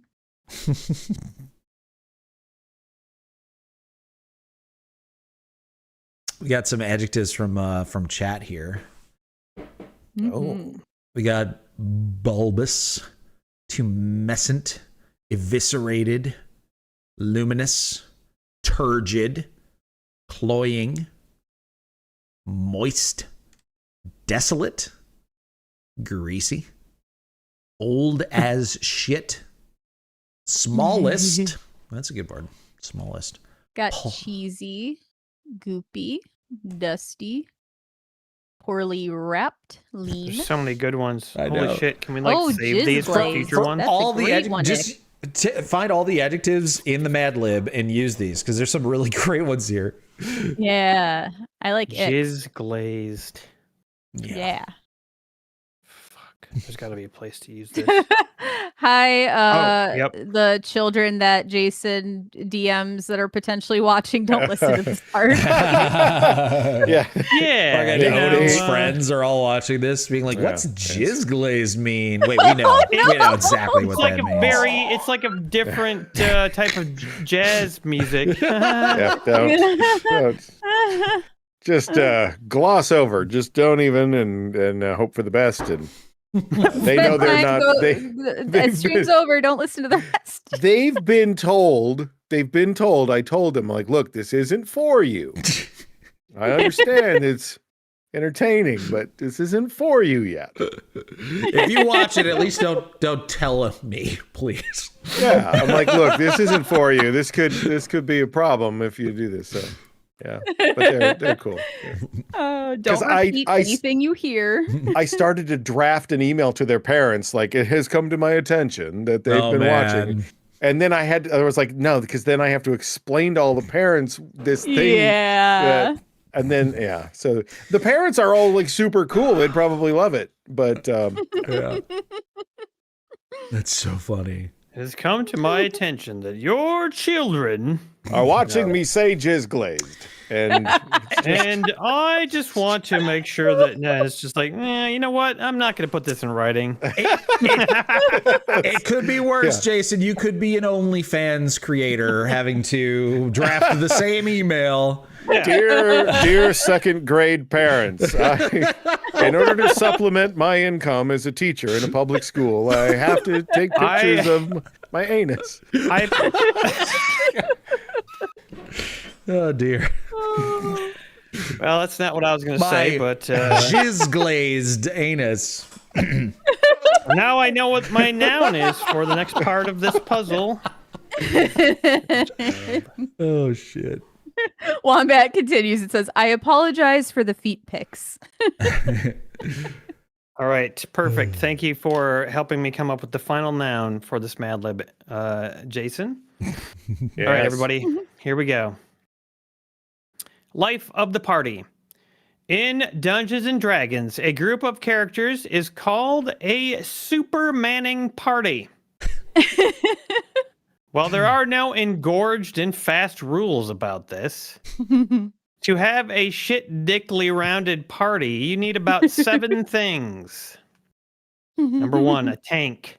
These characters can unknowingly endure lots of McDonald's K-pop Demon Hunter meals. It's important for a tank. Yeah. They have bilious health and keep the more fragile wombat cubes in the party safe. Number 2, a damager. With spells, daggers, or mummified testicles. These characters hit bone-crushingly. They can be as stank-ass as glass, though, so cheesy grease them from harm. Yeah. Number 3, a healer. The literal stolen Chad Vader suit of the party.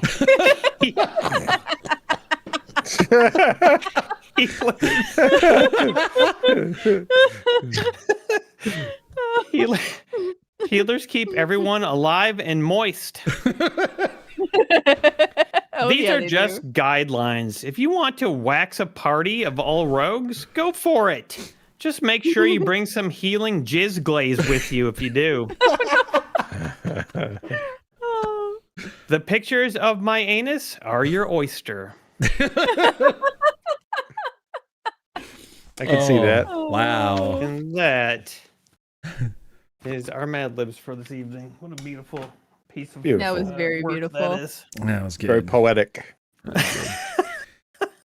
Pointless said that we joke, but a teacher at their daughter's school literally had to resign Oh. because For of that. Yes. being an OnlyFans creator on the side. Yeah. Apparently. Oh, yeah. Mhm. Of course. Mhm. Yep. Makes sense. Yep, you Rough can't really world do that. out there.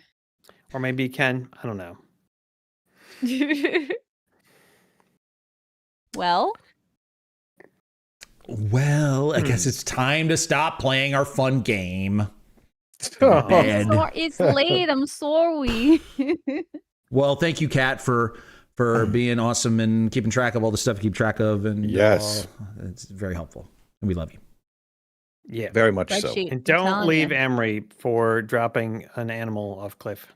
If he dropped an animal off a cliff, I actually would probably. So that tracks. All right. Well, Emre, you I- know what not to do. It was a flying Unless you want squirrel. that. I thought it could fly. Okay. Oh my god.